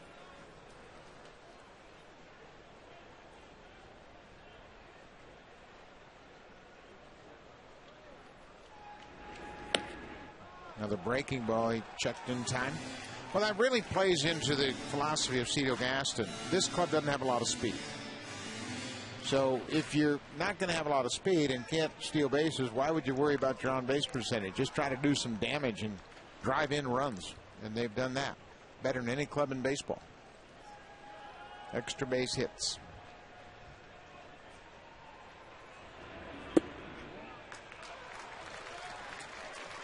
Sure, you'd love to see your batting averages a little higher and a few more base runners on from time to time, but Cito knows his team's not going to string together an awful lot of hits, but you get a guy on, anybody in the lineup can go deep. Hey, you have to be what you are, and if that's the makeup of your ball club, that's the way you have to play it. 3-1 to Bautista. Another pulling into left field. Here comes Overbay around third. Throw from Murphy is cut off. Nobody's at third. Overbay scores a 2-out rally. 3 hits in a row has put the Blue Jays up in front 3-0. And Bautista with his 25th RBI and a huge hit here in this situation to make it 3-0 Jays now. And with the way Ricky Romero is pitching this afternoon, you begin to like your chances if you're the Jays, just out of the reach of Elvis Andrus. And then he hits the cutoff man, does Murphy, but Andrus got lazy. Once that ball gets past him, he's got to bust to third base and be there so that if the ball's cut off, you can get the tag and kill the inning at third base. Now that keeps the inning alive. Elvis Andrus made a mental mistake right there, got a little bit lazy and didn't get over to third base like he should have. And the veteran Gonzalez took advantage of that, because once that ball is past Andrus at shortstop, he has no other responsibility than to go to third. Get up, go to third.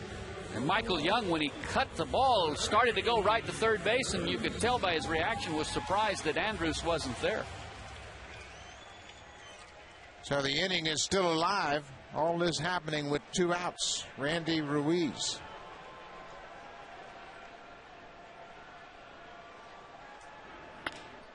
Fly ball right field. Cruz makes the catch. But 3 2-out base hits have put the Jays out in front. Jose Bautista has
retransmitted in any form, and the accounts and descriptions of this game may not be disseminated without the express written consent of Rogers Blue Jays Baseball Partnership.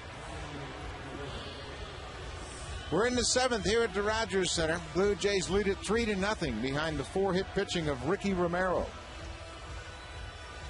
Again, home runs playing a prominent part of the offense. Jose Bautista, a solo home run in the 5th, his 8th of the season. He also has an RBI single. He's driven home 2 of the 3 runs. Vladimir Guerrero cuts on the first pitch curveball. And there's no better example of how good Ricky Romero's stuff has been here this afternoon. Against Guerrero, he struck him out in his first at bat. And he's had a number of swings this afternoon where he didn't even make contact, and you just don't see that from Vladimir Guerrero. You have to have great movement to get him to swing and miss consistently. Down and in over the top with the big swing is Guerrero. A ball and 2 strikes. And his second at bat, ground ball 5-3, but the ball was hit weakly down to third base.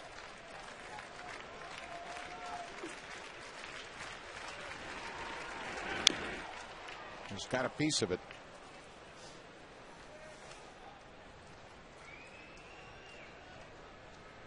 I think he has him ripe for that changeup again. A couple of good cut fastballs in on his hands. Tap towards short, cut off by Bautista in time to get Guerrero at first.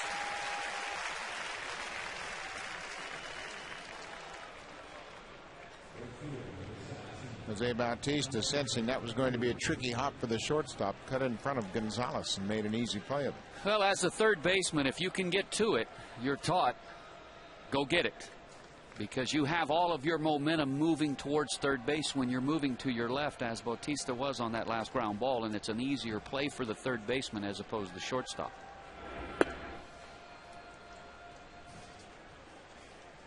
Nelson Cruz, a single in 2 trips today. Oh, that curveball. That's a real result of being patient with your delivery. Not overthrowing that curveball, and you get the late break. He's been in a good delivery all afternoon. And we mentioned Romero had a great start to his season in April, and then a little bit of a rough spot in 2 starts in May. First one against the Indians, and then the White Sox. Against Chicago, his last time out, he had 5 walks in 5 1/3. Struck out 7, but still left the game with the lead. 9 more strikeouts here this afternoon.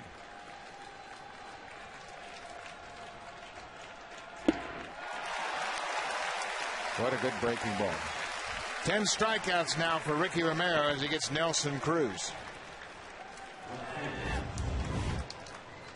Well, Ricky Romero all afternoon has had no-hit stuff. He's given up just 4 in the ball game, and this curveball just unhittable.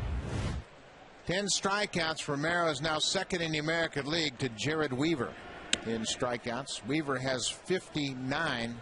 Romero now has 57.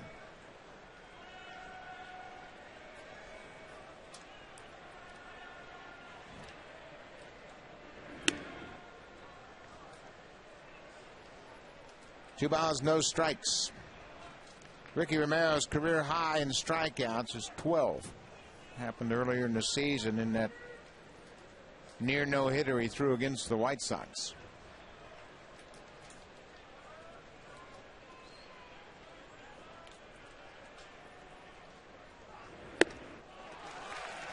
Murphy chased a high fastball.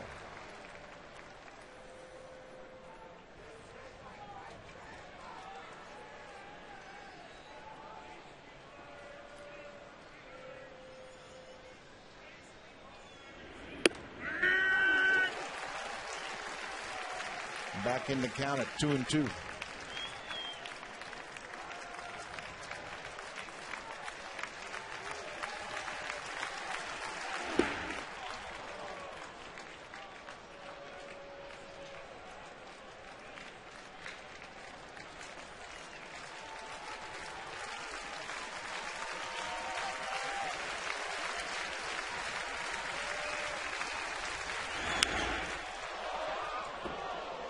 wonder if he stays alive. 3 balls, 2 strikes, 2 outs on the Rangers left fielder. Ricky Romero out in front of the Rangers 3-0. Little flare into left field, and there's Adam Linden to make the catch. 3 up, 3 down inning for Romero here in the 7th.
.2:30 p.m. Eastern Time, 11:30 a.m. Pacific Time.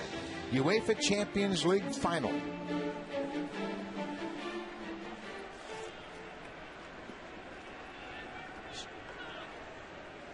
Buck Martinez, Rance Mullenix back here at the Rogers Center. Blue Jays up 3-0.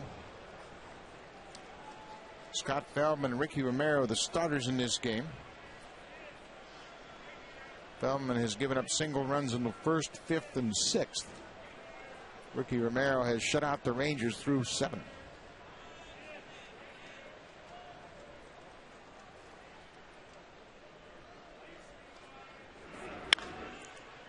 Just outside a third, foul. Molina reached on a 2-base error in the 5th on a misplayed fly ball by Nelson Cruz in right. Cruz just had the ball go underneath his glove. Routine fly ball. But his pitcher, Scott Feldman, picked him up and did not allow Molina to eventually come around and score.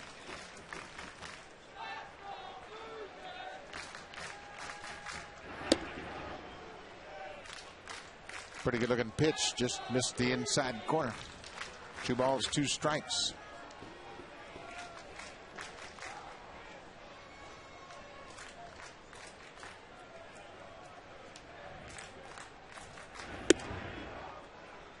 Tried to go right back in there and missed again. Well, in the last inning, Feldman, his command wasn't quite as good. He gave up the 3rd run here this afternoon. Now he's back to a 3-2 count to Molina. Sometimes that's a sign that maybe a pitcher's starting to tire just a little bit. The first thing that goes oftentimes is the command.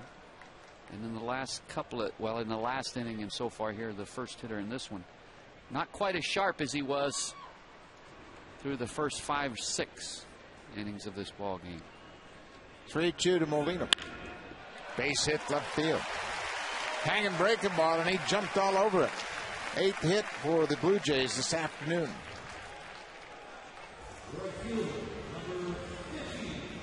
Game 2 of the MasterCard Memorial Cup happens today from the Keystone Center in Brandon, Manitoba. The Calgary Hitmen take on the Moncton Wildcats, all on all Sportsnet's channels. It starts at 3 p.m. Eastern Time, 12 noon Pacific Time. Memorial Cup Game 2.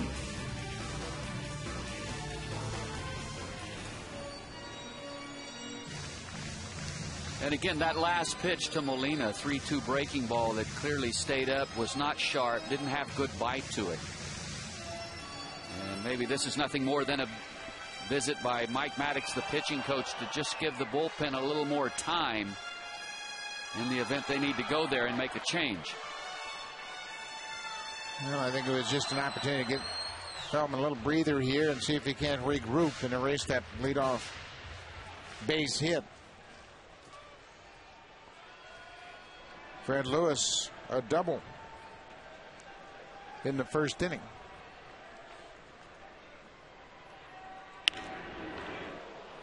Looking for that pitch inside and got out in front of it. But it was a good pitch location-wise from Feldman. He had it in there close enough to Lewis that to hit it hard, he had to pull it foul. Could not hit that ball hard and keep it fair.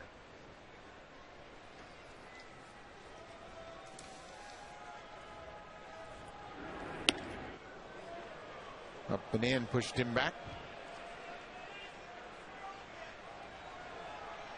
Fred Lewis with that double in the first. That's his 9th double of the month of May. That leads the American League.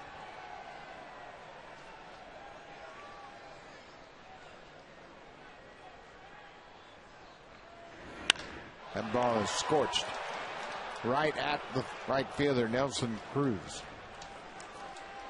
Boy, Fred Lewis is swinging the bat well.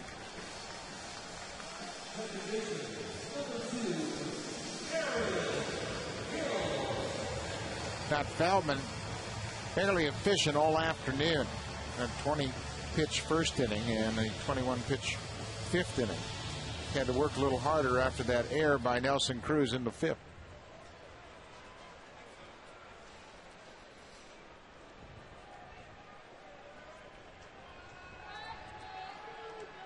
Aaron Hill, breaking ball, hit down the left field line, but hooks well at foul. Hill caught looking the last 2 times up. Feldman has thrown a lot of pitches inside this afternoon. Yeah, the last one a hanging breaking ball, and Aaron pulls it foul.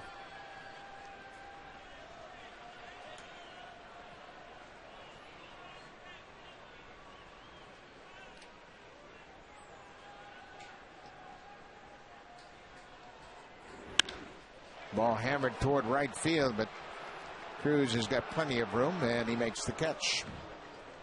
2 fly balls to right. Well, Molina is still camped out at first after the leadoff single.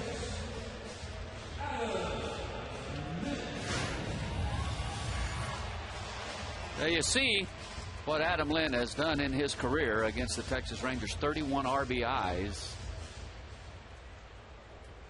Well, the impressive fact about that is the Rangers are in the Western Division. All the other teams on this list he has a lot of at-bats against, so he is wearing out the Texas Rangers in fewer at-bats. 2 outs. Feldman misses with the fastball. And 11 home runs against them. Big damage. And sometimes as a hitter, when you're struggling and a team comes into town that for whatever reason you've had a lot of success against, sometimes that will turn you around and get you going back in the right direction. Of course, Adam had a home run. Adam Lynn homered last night, had 2 hits in last night's ball game. He has a base hit RBI single here this afternoon. 11 home runs, 31 RBIs, and 99 at-bats.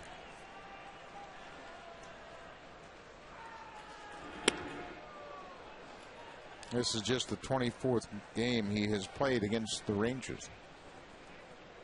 He's got 31 RBI in those games. 2 outs. Molina at first base. tapped on the ground. Smoke comes and gloves it and steps on the bag to retire Lynn. Molina leads it off with a single, but the Blue Jays strand him at first. Toronto still up 3-0.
Ricky Romero is pitching here this afternoon, and with that veteran bullpen that you can go to, if you're Cito Gaston, you have to feel very good here about your chances to win this ball game in the top of the 8th. Mike McCoy comes on defensively to take over for Adam Lind in left field. 7, 8, 9 for the Rangers will bat against Ricky Romero here in the 8th.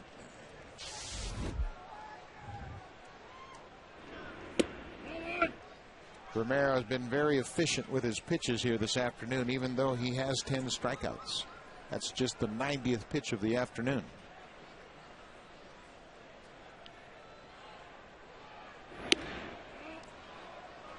Two balls, no strikes. One thing you think about it as a manager in a situation like this is certainly keeping Romero in position to win this game, but to make sure he doesn't get in a position where he could lose it.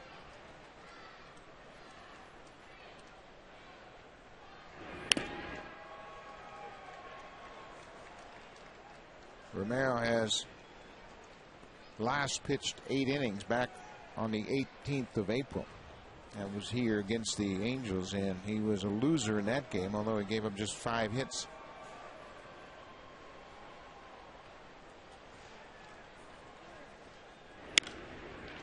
A flare to the second baseman, Aaron Hill. 1 up, 1 down here in the 8th. I think most certainly hasn't lost anything. He's still throwing the ball just as well here in the 8th inning as he was in the early part of this ball game. So a lot left in the tank for Ricky Romero. And that 8-inning performance on the 18th of April came here at the Rogers Center against the Angels. Erwin Santana went 9 innings through 4-hit ball against Romero. Angels won that game 3-0. Alan Romero also here this afternoon. He hasn't walked anybody, and he's scattered 4 hits, so he really hasn't had to battle through a couple of tough situations, which will take something out of you as a pitcher. Matt Trainer skies it to shallow left. Gonzalez is calling for it, and McCoy holds off, and the shortstop makes the catch. 2 outs here in the 8th. Sometimes a pitcher throws 100 pitches in a ball game, and it takes a lot more out of him than it would a game such as Romero's having here this afternoon, because he has to battle through some difficult situations. That hasn't been the case for Ricky Romero. It's amazing how the psychology of this Ball Club turned dramatically on Wednesday afternoon in Boston. Behind the 7 innings of good pitching from Sean Markham, they come back and win that final game. Markham set the tone for that game early on. They win the game. They could have been swept by the Red Sox prior to the off day, and their mindset would have been totally different. But Markham pitched, gave them a win. They take that win into the off day and then come back after falling behind last night. Ian Kinsler will bat here for Andres Blanco. Kinsler did not start in this game, and now with 2 outs trying to keep the inning alive against Ricky Romero.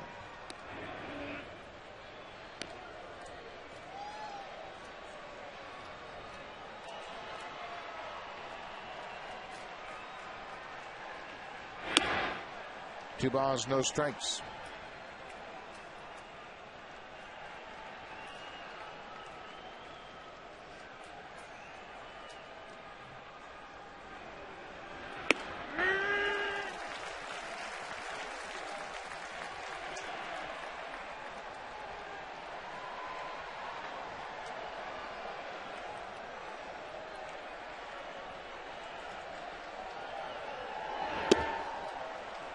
Off the plate inside, 3-1.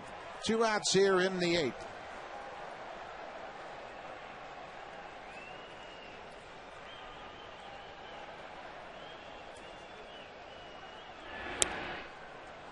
Two-out walk.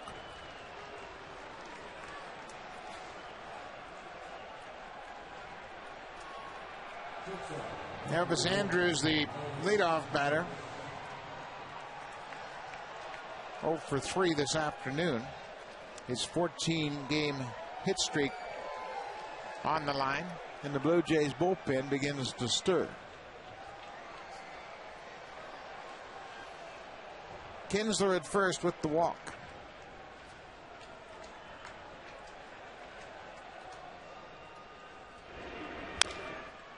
Ground ball, Bautista wide of third. Good throw right on the money to get Andrews.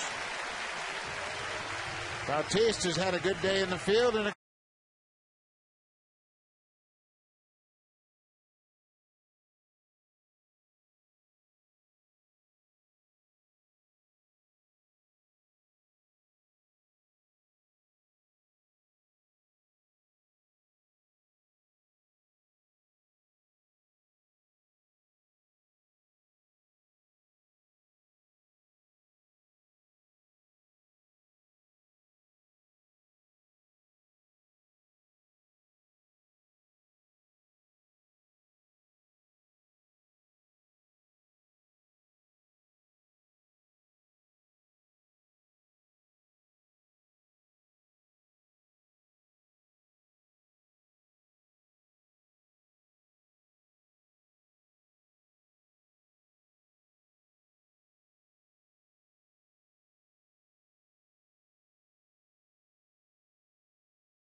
Lance Mullinex here at the Rogers Center. Blue Jays lead the Rangers behind Ricky Romero 3-0. Romero throwing a 4-hitter against Texas. Vernon Wells 0 for 3 this afternoon.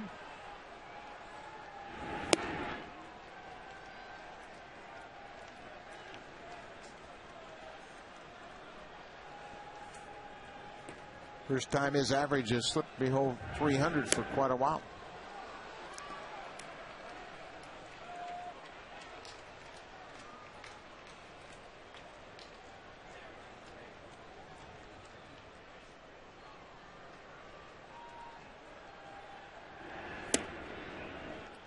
Well, in the first inning here this afternoon, Wells with a great opportunity to drive in a run. Got a hanging breaking ball and missed it. Popped it up to the shortstop.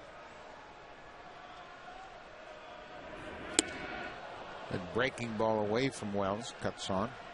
2 balls, 2 strikes. Wells leading off the bottom of the 8th inning. Scott Feldman, Ricky Romero all the way. The 2 starters have pitched well.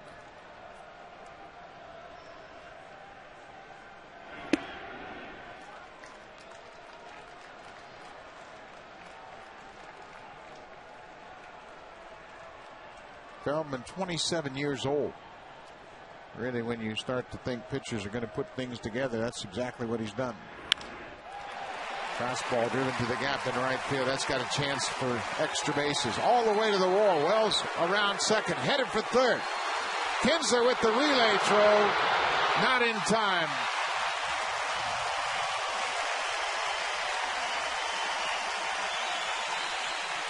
First triple of the season for Vernon Wells.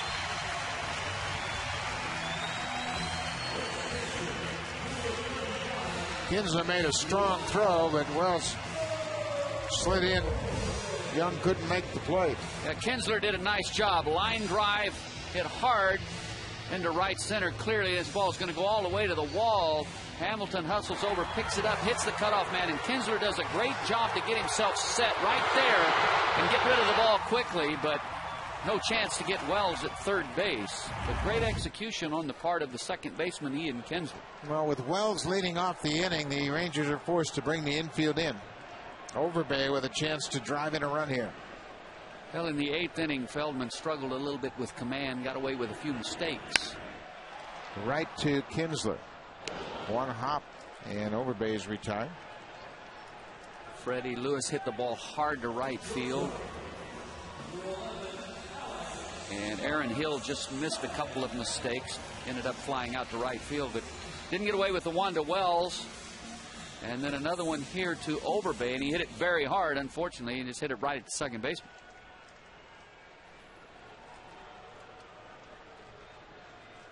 Alex Gonzalez. Chance to add to this 3-run lead. Looks to the breaking ball. One thing about Gonzalez, he's been a run producer. Really, the ability to focus. He has 28 runs driven in. You mentioned the extra base hits.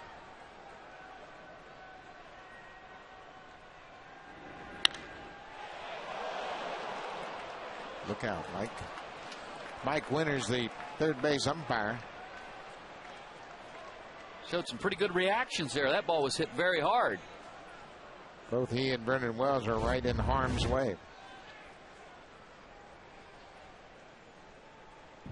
Boy, not much time to react, even though you're 115, 20 feet away. A good RBI men at the plate. What they typically do, or their mindset is, number one, they like to be in that situation. Number two, they're aggressive. They're not passive in their approach. And Gonzalez most certainly is aggressive.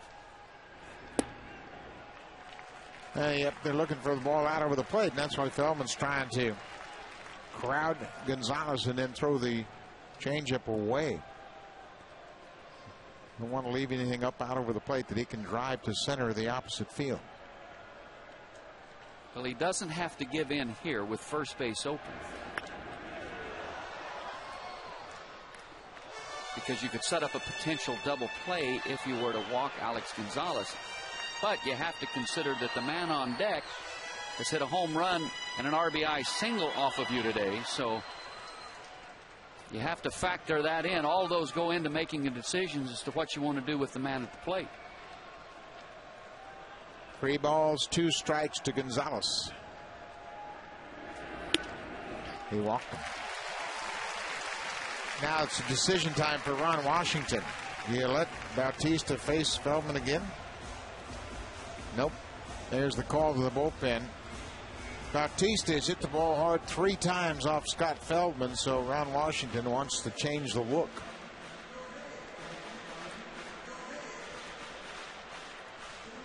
Scott Feldman will leave trailing 3-0. The runner's on base, his responsibility. Blue Jays have reached him for 9 hits.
Pacific time. Check sportsnet.ca for channel information.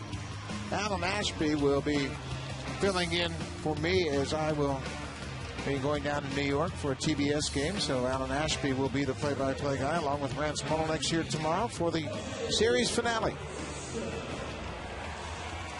Ashby, of course, working with Jerry Howarth on the Fan 590 radio broadcast of Blue Jay games.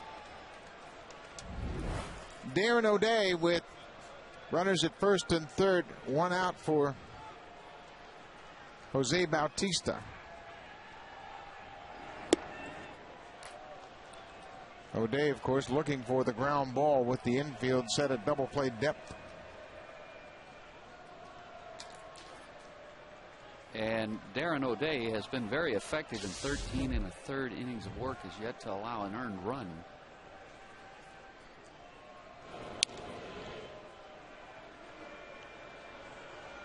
Oftentimes, pitchers with his type of delivery, a submariner, sometimes they're pretty deliberate to the plate. So might be an opportunity to start Alex Gonzalez off of first base to stay out of a potential double play.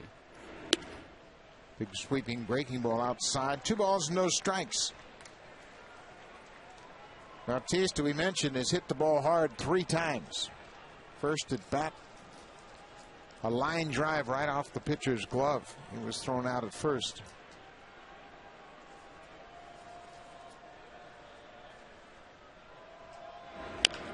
No tapper, foul up third baseline.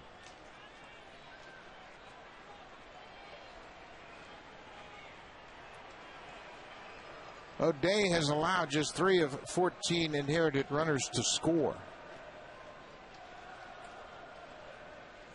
More than likely, it's going to take a double play for him to get out of this situation. Wells at third, Gonzalez at first.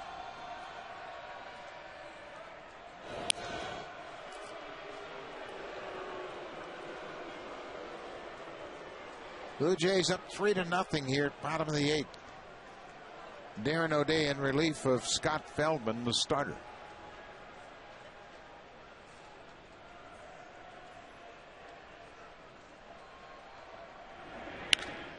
Fly ball left field. That ball has hit a ton. Jose Bautista has just hit another home run. 3-run home run Bautista his ninth.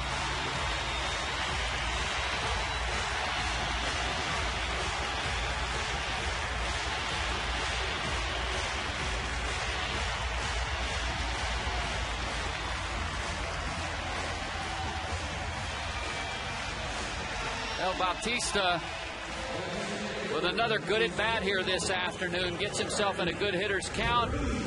Makes the Submariner elevate the fastball a little bit just below the belt, and there was no doubt where this one was headed.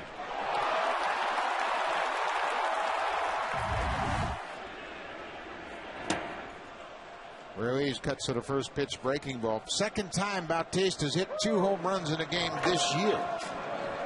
Also did it against Kansas City on the 19th of April. 7th time the Blue Jays have had a batter hit multiple home runs in a game.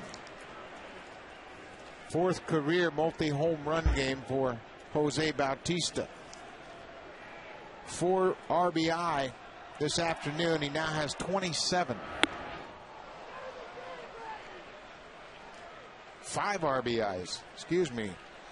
I cheated him one. He drove in the 3rd run with a single to left field. A 5 ribby day for Jose Bautista. Ruiz strikes out. 2nd out of the inning. Cedar Gaston's fallen in love with Earl Weaver's philosophy. 3-run home run and starting pitching. Right? Great pitching in the 3-run homer.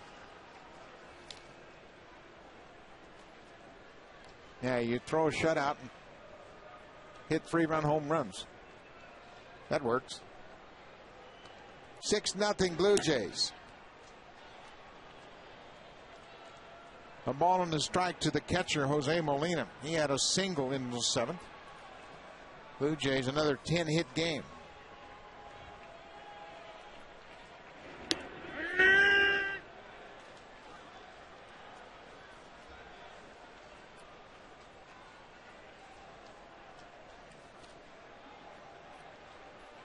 A ball and 2 strikes to Molina.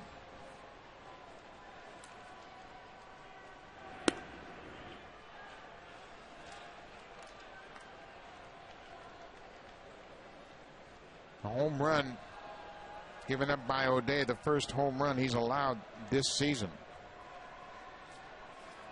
2-2 to Molina. Outside. Actually, I think Earl Weaver used to say pitching, defense, and the 3-run home run. Bautista's been featured in 2/3 of that. He's played good at 3rd, and he's also had a big day at the plate. Home runs number 8 and 9 for Bautista. Molina strikes out, but O'Day gives up the home run. A 3-run shot for Bautista.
The fastball's been outstanding.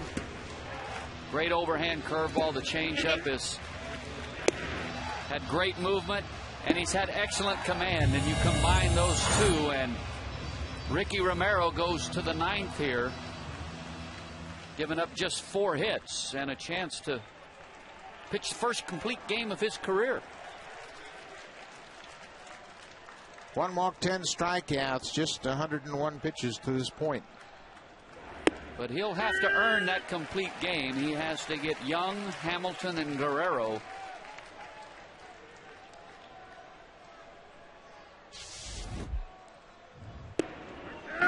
Oh, 0-2. Romero's been there all afternoon.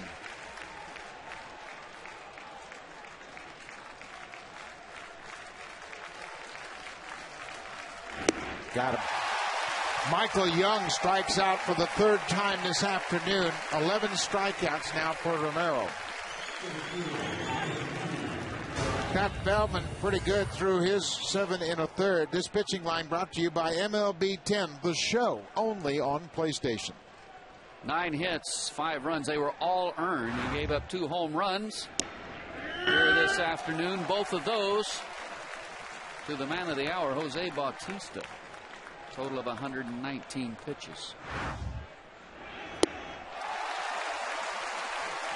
But really, Scott Feldman, 2 of those runs scored on the home run allowed by O'Day, but he really did a nice job here this afternoon overall. Hamilton strikes out for the 4th time this afternoon. Ricky Romero with a little exclamation point in the 9th. Basically the same pitch that he's gotten him with all afternoon. Something off speed, and Hamilton just can't make the adjustment. And Ricky Romero had that demeanor right there from the first pitch of the ball game. Very calm and under control from the get-go here this afternoon, and I've never seen him better. Guerrero 0-2. Romero has tied his career high with 12 strikeouts.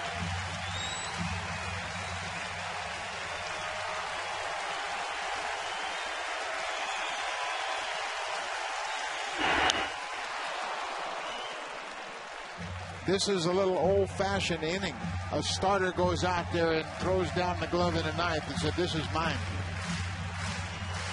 This is my ball game, and I'm finishing it."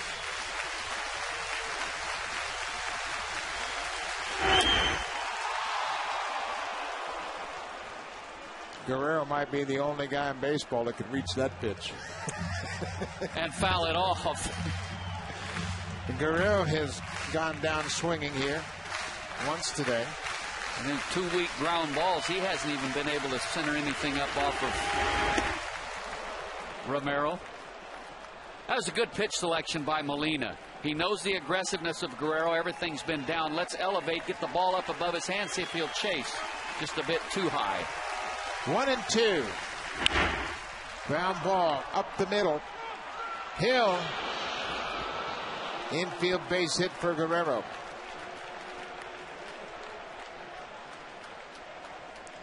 Aaron Hill didn't have much of a chance. His momentum was taking him away from first. Guerrero is running a little bit better than we have seen him run the last couple of years. Infield hit. And that might be one of the reasons why he's off to such a good start offensively, he being Guerrero, is because maybe those legs are healthy, and of course they're very important. They're just those legs are important to you as a hitter. If your legs aren't healthy, it's going to give you problems at the plate. Nelson Cruz takes a strike.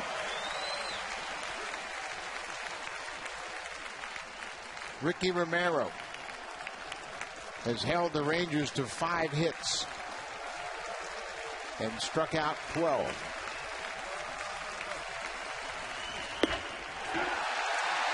Oh, 2.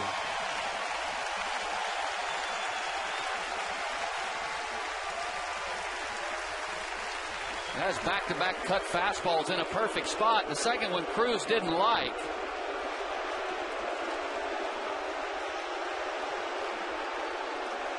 Ron Washington defending his player, and Hunter Wendelstedt does a good job of just asking Ron to go back to the dugout. It's all about Ricky Romero now. 0-2. Got a piece of it. Bautista at third. On time. Ricky Romero has just thrown his first complete game shutout of his big league career. And he's done it with 12 strikeouts. Jose Bautista gave him all the offensive support he needed. 2 home runs and 5 RBI. But Ricky Romero can break out the smile now as he has improved his record to 4-1 with his first shutout of his big league career. Well, this is a ball club that's really starting to get interesting. A lot of power and depth up and down the lineup. The pitching has been very, very good. Defense as well, and that man right there had himself quite a ball game this afternoon as well, with 2 home runs and 5 RBIs. Blue Jays win it 6-0. Thanks for watching.